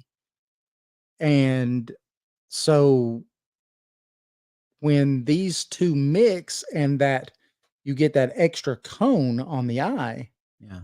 they can see in color detail more than the average person. So, like when you could see a blue and there's shades of the blue, right? Yeah. Well, they could see in between those shades of blue, Okay. shades of blue. Right. And so they think that a lot of these famous painters and stuff like that was able to see in those shades in that way, to be able to see the world that way, to be able to Right. paint it, stuff like that. Yeah. Oh, yeah. Like I said, it was a rabbit hole I fell down. Well, see, again, that's just one of those things. That's about our perception. Yes. You have, again, color blindness, for example. Yeah. I could not imagine seeing things differently than I do. But do you and I see exactly the same? No. I see red here on this mic. I see orange on yours. Yeah. But somebody that's colorblind is going to come in here and going to see a grayish mix of the two. That's it. That's all they see. Yeah. And Yeah. but the red I see may not be the red you see. Exactly. So it's all about perception. It is. Well, and police will even tell you when there's a wreck, Right. 5 people could see it, but 5 people tell 5 different stories. Yeah. No one perceives even reality, what we perceive even as reality, Right. the same. Yeah. We could all three leave this tonight and go home and tell somebody about what happened here, and we'd all three tell a different story. Exactly. Yes. Even though we were all three Telephone here, game. and we all enjoyed it. We all had a good time. We all talked about infrasound and UFOs and all this other stuff. But we all have a different perception. Yes. And I think that comes into play when it comes to like Bigfoot in particular. I'm on Yes. all kinds of pages on Facebook when it comes to Bigfoot. I'm not really involved with them, but I'm in these groups that, Yes. and there's so many people posting pictures of Bigfoot. Mm-hmm. And since AI has come to life, my gosh, if it's got any kind of a brown hue to it, it's fake, folks. Please believe me. It's fake. Yeah. These things didn't stop and take pictures with the miners back in the 1800s. I'm No. sorry. Yeah. I've seen those. That's not reality. Okay. I've seen those photos. I'm And- just like, okay. People put them on these Bigfoot pages all day long. Hey, does anybody know the backstory of this? AI. Well, who's Al? So it's just, and again, it's all about perception and whether or not you want to believe it. If you're an enthusiast of Bigfoot and you just want to look at pictures and say, hey, that's cool, that's neat, what do y'all think of that? That's one thing. But I've been doing this for 18 years and yeah. I'm one of the biggest photo skeptics out there. Yeah. Not a whole lot phases me anymore. But again, it's all about perception. Yeah. How do you see it? Again, The blob squatches yeah, and the stuff. pareidolia is Yes. amazing. Yeah. There are times when I see things Yeah. that other people don't see. Yeah. Am I wrong No. or are they wrong? Right. Uh, That's perception. Is there something there or is there not? Right. Some of the people in my group, I try to post pictures on our private Facebook page. When somebody throws something up on Facebook and I kind of give it a second look, and I think there's a possibility there might be something in that picture. Yes. So I'll take it and I'll post it on my private page with my group, and I'll say, "Hey guys, what do you see?" I don't see nothing. And then somebody else will chime in. Well, don't you see it? It's right there in the middle. And that's not where I was looking. They saw something in the middle, and no, what I'm seeing is down in the corner on the right side. See, perception, Yeah. and everybody's different. And it has a lot to do with how well we can see. The older we get, the less our eyes work correctly. Yeah. Some Got of reading glasses now. well, I've been bifocal for the past 6 years, so I know where you're coming from. But that's even, something to think about. I've always had 20/15 vision, always. Always. Yeah. And so, I mean, I could see forever. I could see. I'll tell you what's funny is like being in school and them making us write papers, right? Yeah. You need to write a 3-page report or 4-page report. I was a weird kid because I wrote Really small. this big. Yeah. And so I wrote a 4-page report this big. Yeah.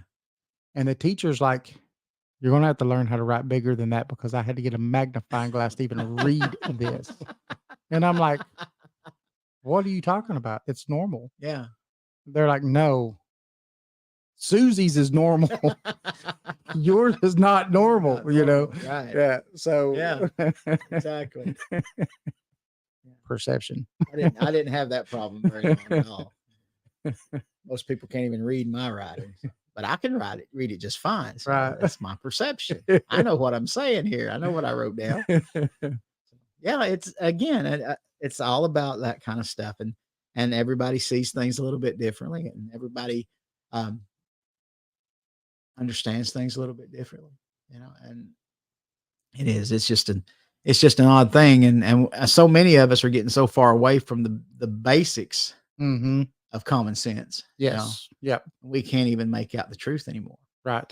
It's whatever. You have no common ground anymore. It's whatever the media says. That's the it. truth. Yeah. No, it's not the truth. Right. Everybody's wagging the dog. Yep. Everybody is. So both sides of the coin. And it's amazing. And we just have to, most of the time we're just flying blind, doing the best we can. I guess that's why I like the fringes, because there's more honesty in some of this stuff than there is the regular world. Yeah. At least we're trying to figure something out Right. instead of listening to what somebody's telling us. Now, what do you think about the fact that I've heard multiple people say it, but would it make it easier if more of the people that were into trying to figure out the truth of this would come together and share notes and stop trying to say, this is my area that I have seen them and all this other stuff, and I don't want to let no one know what this is or where it is and all this other stuff. And Right. I just find that crazy. It's like, okay, if you have a lot of interactions with a creature Right. there, but you want to be the only one interacting with it, Right. that's like, playing house with yourself in your mind, Right. because when it all comes down to it, if you don't have any hard proof at the end of it, then that's going to be the end of it. Exactly. That's the way I see it. Yeah. I would not want to belittle anyone for their belief or what they say they see or what they say they know. Right. But without proof, it's just a story. Right. So let someone, it's just a story. find someone you trust and let some people in to help you, find the truth to it. Yeah. Well, there is this other option. There's this other thing I've heard, and I tend to begin to agree with this. It's probably best for the individual never to officially discover these beings, because it's probably going to get them killed. Oh, it will. The second that they become a thing, then it's going to have people out hunting them. Yeah. Well, no, I'm talking about the person that actually discovers. I think there are nefarious forces in the world today. Gotcha. That do not want these subjects exposed, and they are doing everything they can. And honestly, in the Bigfoot community, I believe there are people in the Bigfoot community that are performing psyops. Mm-hmm. They are disinformation, pushing people away from the truth, throwing out bits and pieces of this and that, just like they do in the UFO community, to try to push people off scale, send them down rabbit holes looking for junk. Mm-hmm. Okay. That's the way it's been. I can see it. I believe that. And I believed it for years. I believe the mainstream, more well-known investigators are in that camp. Yeah. They don't talk about the stuff we've talked about tonight because we're getting close to the truth. Right. However uncomfortable that truth may be. Yes. However world-changing that truth may be. Yeah. we're getting closer to it, and they don't want us to go there. Right. It changes the paradigm. It changes the narrative of what those in charge want us to believe. Right. And when we start talking about, well, there's other things out there, there's other beings out there that have a whole lot more control than you do, they don't want us to know that. And I think that messes with them.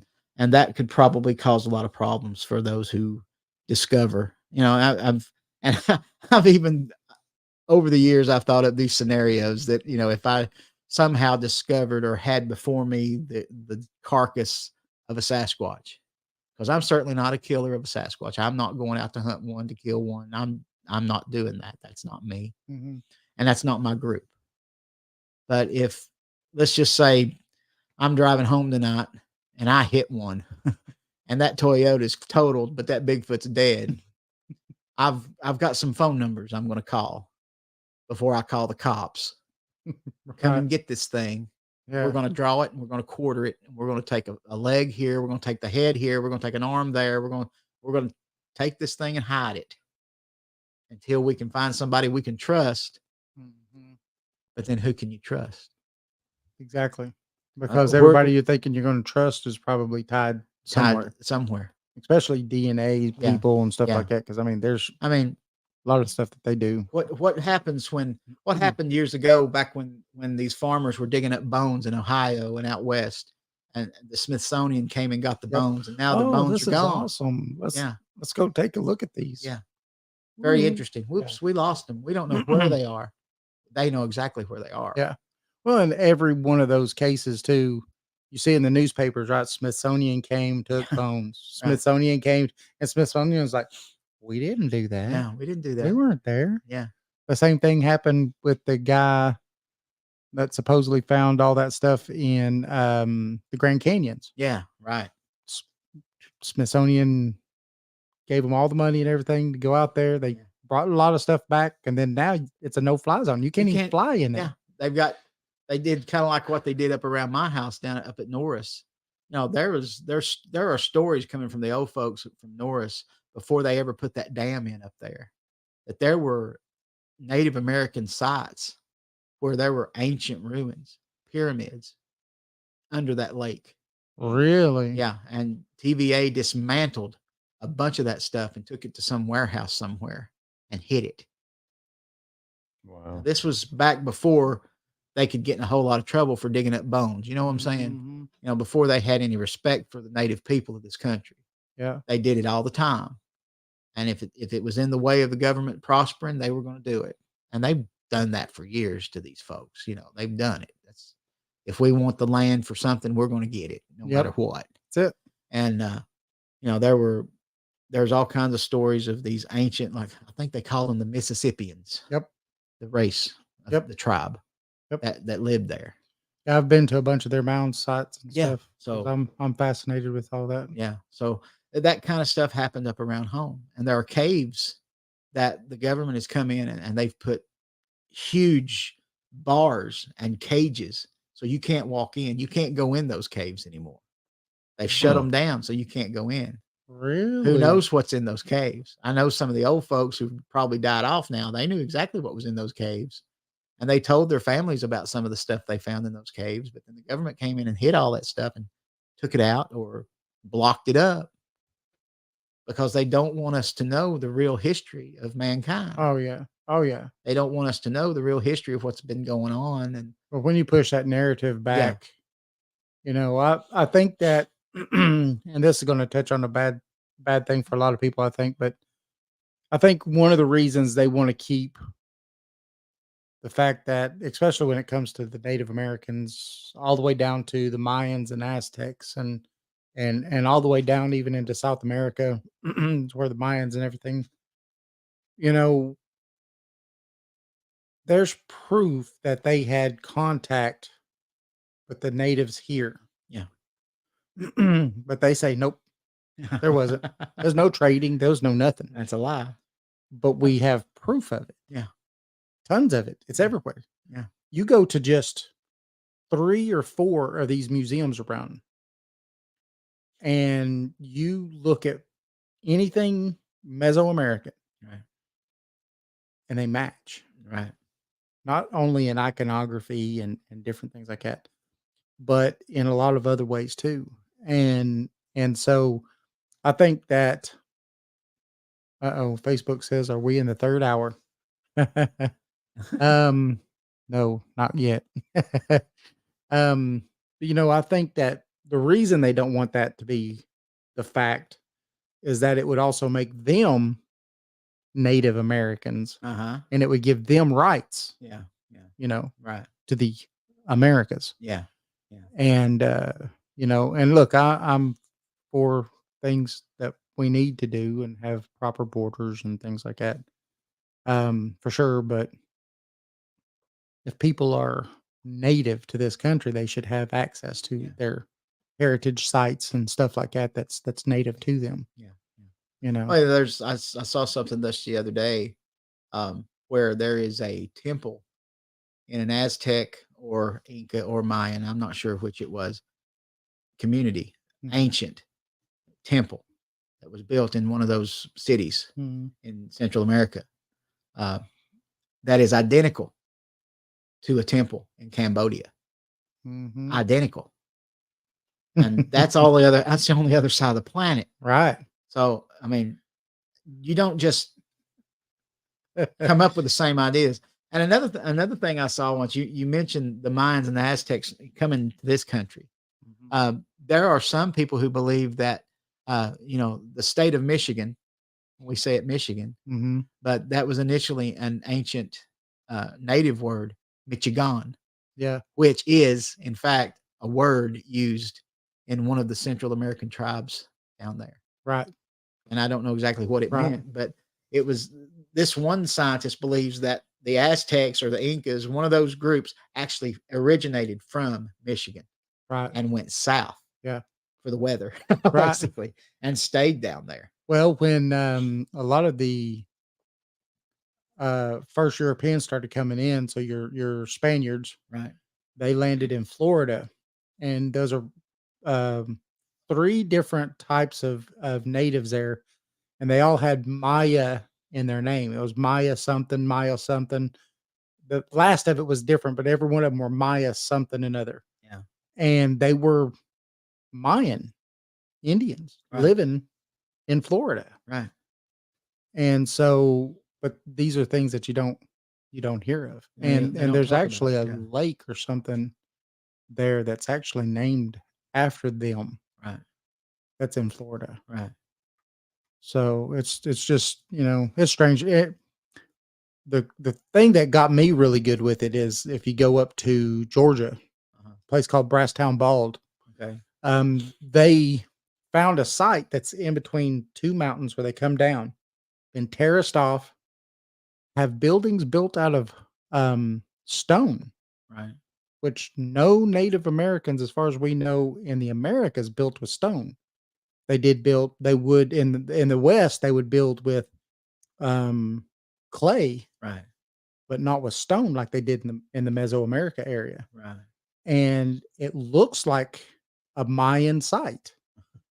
And they've actually uncovered some pieces of brass that have iconography that matches iconography exactly in Mexico. Yeah. And so, it's weird.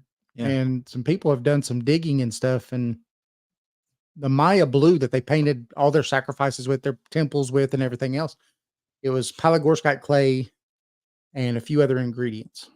Well, they've never found enough palygorskite clay that they could have mined down there to be able to say that they were mining it there. Right. Up here in Brasstown Bald, there's so much that we're still mining it today. Yeah. That's what's in Tums.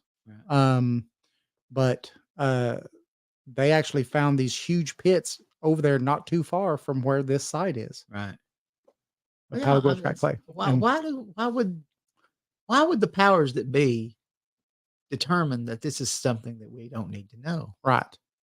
It's weird to me. Yeah. It really is. Yeah. And what's funny is that they actually took they got permission to take a little piece of the Maya blue off of a building. And so this Palagor's got clay up here, and they put them under a mass spectrometer. Okay. Yeah. They matched perfectly. Right. But still, they won't admit Yeah. that those buildings are very possibly. Somehow changes the narrative they want us to believe. That's right. That's all it could be. Yeah. And for whatever reason, and so that's why I tell people, I said, you got to think for yourself. You got to look at this stuff, and you got to really think about what you're being told, Yes. and what you're being taught. Well, and it comes back to our what we're talking about tonight, right? Bigfoot and all this other stuff. Yeah. If these things that we can literally go out and actually, if you took the time to study it, Right. you could find this truth out. Yeah. Then this right here, if you listen to the anecdotal evidence that's given to us by all the people who have the experiences and everything else, Right. and you start putting that together and weaving that in, Yeah. you're getting the same information. Right. That something's here. Yeah. You know, Something's going on. something's here. There's Absolutely. Bigfoot. Bigfoot Yeah. exists. Yeah. And we take that. I've had my own sighting. I told you Yeah, about it. exactly.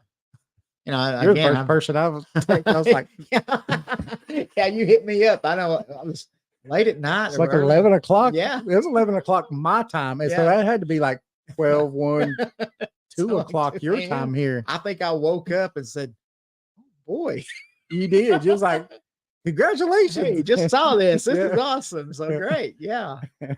So, hey, you've entered the club. You're part of it. That's it. So It was just 2-3 second sighting, but you know. Guess what? that's a lifetime right there. What? It's 2 hours and 1 minute. Woo! Sweet. Hey, you want to go ahead and give some information out for your website and stuff? Oh, yeah, sure. Yeah, you just redid your website too, didn't you? Well, it's not much. It's just a segue to the Facebook page, really. That's the easiest way to go. It's just easttennesseebigfoot.org or .com. Comes up the same place. Just easttennesseebigfoot.org. It's just a segue again into my Facebook page, which has a little more info. I don't beat people up and try to give all kinds of information out. I watch these other pages throw out pictures and reports and sightings and all this kind of stuff, and we're just inundated with this stuff. And I don't do that. If you come to my group or my page and like my page, you might get something once a month from me. I'm not playing, I'm not trying to win a popularity contest. I mean, I only do East Tennessee, Yes. and I might get 2 or 3 reports a year. Honestly, Yeah. I mean, it's not that big a deal. Right. I mean, it's big to me, and I want to get as many as I can. And I'm always waiting for people. I get people say, well, I'll have so-and-so call you. They're going to text you and they're going to get in touch with you. And I'll never hear from anybody. So it's just one of those things. But, sometimes I'll throw out some pertinent information, some national news or something, or if something really incredible shows up on East Tennessee, I get something from the Smokies. I might throw that out there, but, it's mainly just if anybody has anything they want to talk about. I mean, I'm a good listener. I would love to listen to your story. I don't care where you live or where you're from, but especially East Tennessee, if you've had a sighting or if you've had some sort of encounter, or if your grandma had an exciting or a sighting or an encounter and she's told you about it, I'd love to hear that too. I just like to hear, because the more you hear, the more you start to understand Yeah. the commonalities of these sightings and these experiences people are having. And it gives us a little bit more of an understanding of who and what these things are. Yeah. Again, and my mind has changed over the past 18 years. When I first got into this was just an undiscovered primate. I will never go back there. There's so much more going on than any of us can imagine right now. Yeah. Yeah. I can't prove anything that I'm saying. I can't. I cannot. There's nothing I could say, nothing I could show you tonight that could prove to you that Bigfoot exists. But I know he does. Yep. I know they do. They Mhm. exist. They are all around us. They are in our world. They are right on the fringes of our society. They're in the dumpsters, and then they're in the abandoned buildings and the barns. They are everywhere. And if you see one, you probably aren't expecting. I could probably go out every night for the rest of my life and never see one of these things, No, but but you you never can know. do that with the bear too, right? Yeah, You go out do that every with night a and never bear. see a bear. I Never mean, see a bear, right. and They exist. they exist. They're real, and I'm here to listen and just trying to understand, like a bunch of other folks are, just trying to get it figured out, just trying to. And I think someday I'm going to know what they are. I'm going to know what they are. I'm going to know who they are and know what they're about. Yep. And Know what their intelligence is too. yeah, yeah, I'm fascinated with that. yeah. I am. They're very smart. They have to be. They're and I don't and I'm not talking, German Einstein Shepherd or- smart. Right. I'm talking intelligent. Yes. They and again, like you say, not Einstein smart. Right. That in the bottom line, when the world's on fire, Einstein's knowledge ain't gonna mean a whole lot. Nope. You know what I mean? Nope. But if you're trying to survive, Yeah. that's a whole other ball game. Right. And they've So, got that down. They've for got sure. that. They've got that figured out. They will outlive us. Yeah. There's no doubt about that. Right. So that's pretty much me. EastTennesseeBigfoot.org. Again, been doing it for a long time and will continue to do so until I don't anymore. Which is going to be a long time. Hopefully that will be a much longer time. Do you have any places you're going to go speak anytime soon? I or- have nothing planned at the moment. I got a few possibilities. I don't know if that's going to happen or not in another state. I do hope that I did talk to the promoters and the organizers of the Smoky Mountain Bigfoot Conference. They are going to do something different next year, 2024. And they said I might be a part of that, but I don't know how that's going to go yet. Hmm.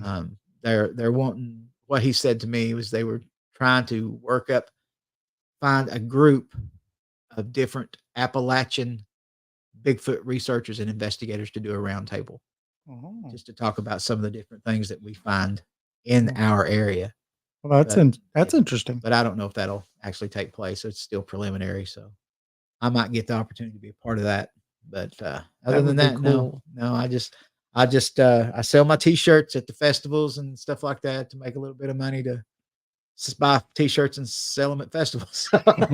that's what I do. That's all I'm about. So Like us, make a Yeah. little money to buy more T-shirts to Yeah, sell, to or sell. Just- if you're lucky, you might get a penny or two that goes towards your website Right. maintenance. and- Yeah. That's not cheap. No, sir. Website's not cheap. And if you're doing it yourself, it looks like crap, but it's all you got. So That's Jason and I built ours. yeah. So that's you gotta pay for it. And it comes out of our pockets. So Well, I paid the guy, what was it, $800 and something, I think it was, yeah. to build our website. Yeah. Wow. Could never get it the way me and Jason wanted it. Wow. So I was like, heck with it. Yeah. I deleted everything he did and then I rebuilt it. And Jason and I have built it since then, just Yeah.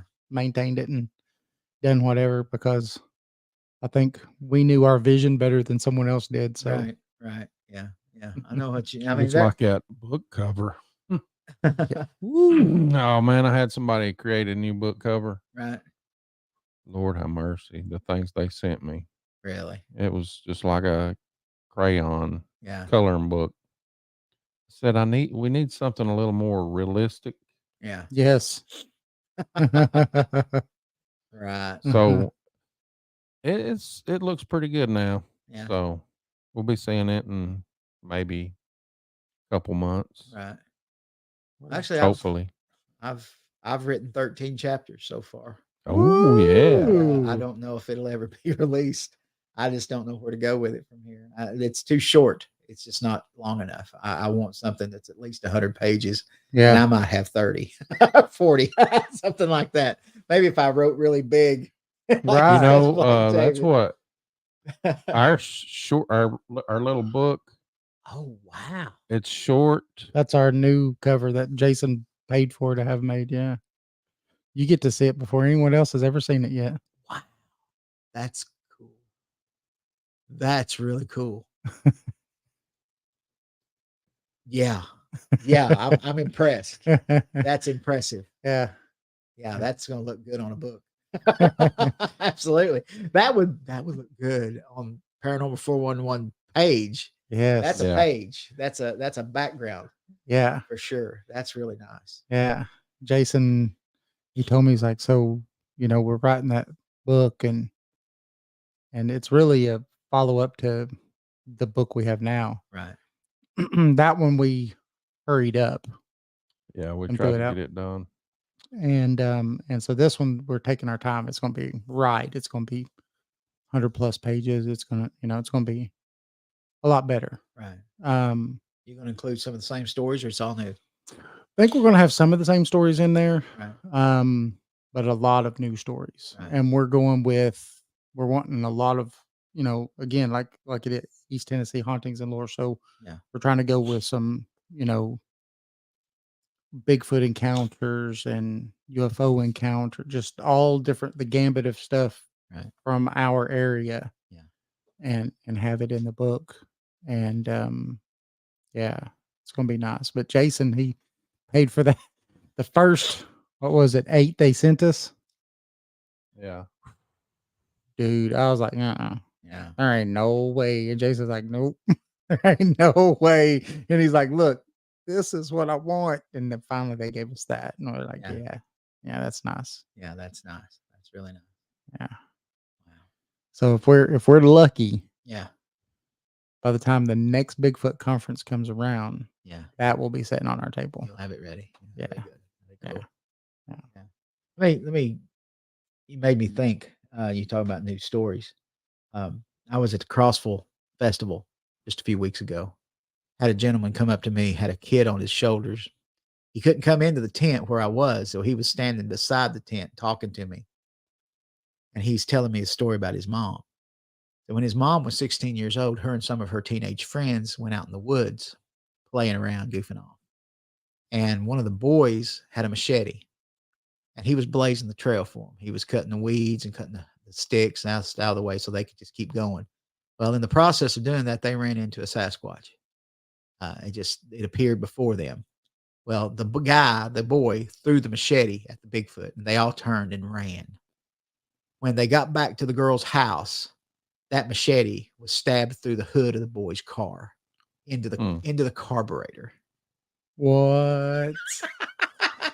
That's insane. It was a short, quick little story, but according to him, according to his mother, this thing took that machete, got back to the house before they did, and stabbed the guy's car. Ran the machete through the hood, in through the breather, into the carburetor, and was gone before they ever got back.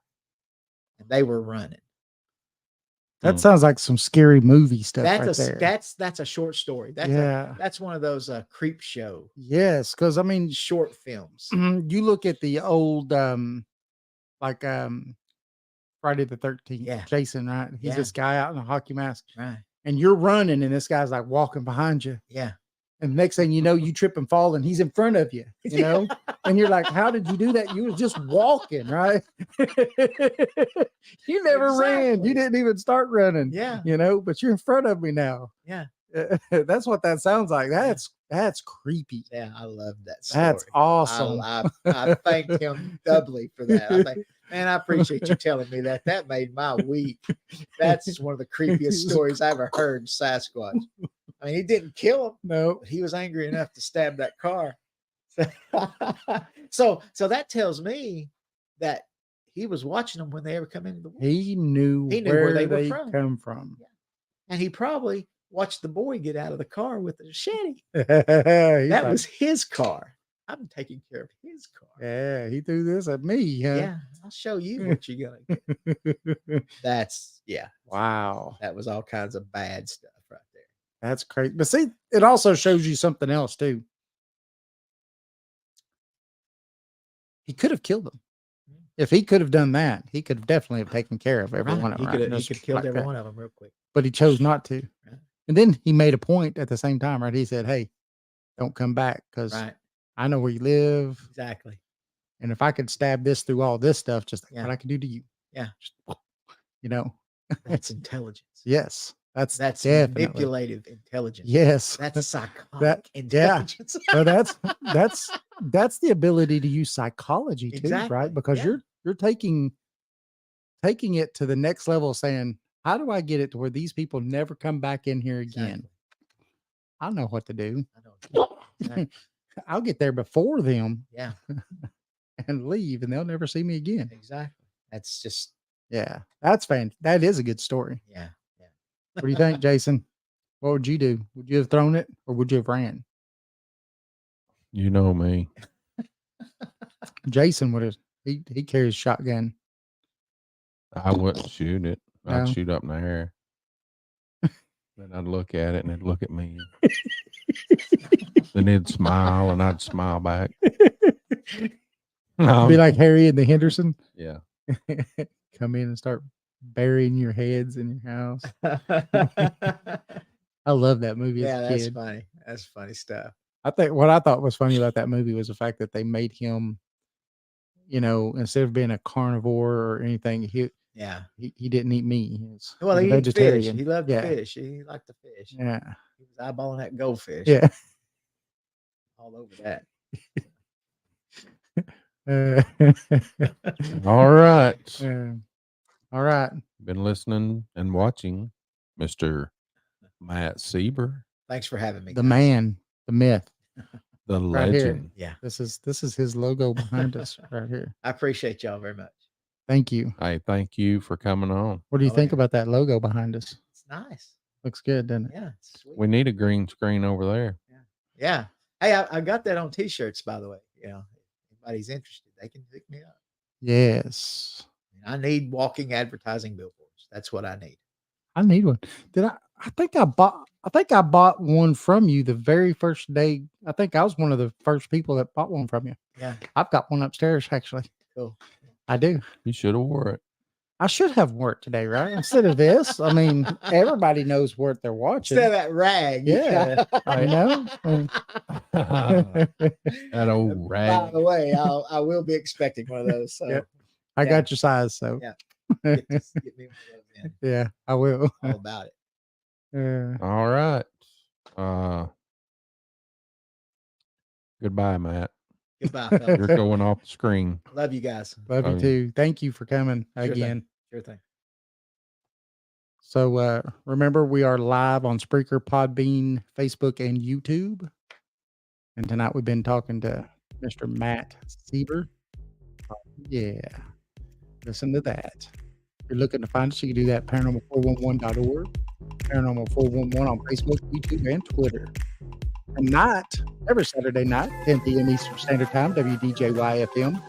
Go to WDJYFM.com. Listen to us. We're on all of your favorite podcast platforms. Oh, yeah. Join us. Join us. See you next time. I like this music, Jason. It's the old good stuff. I like it.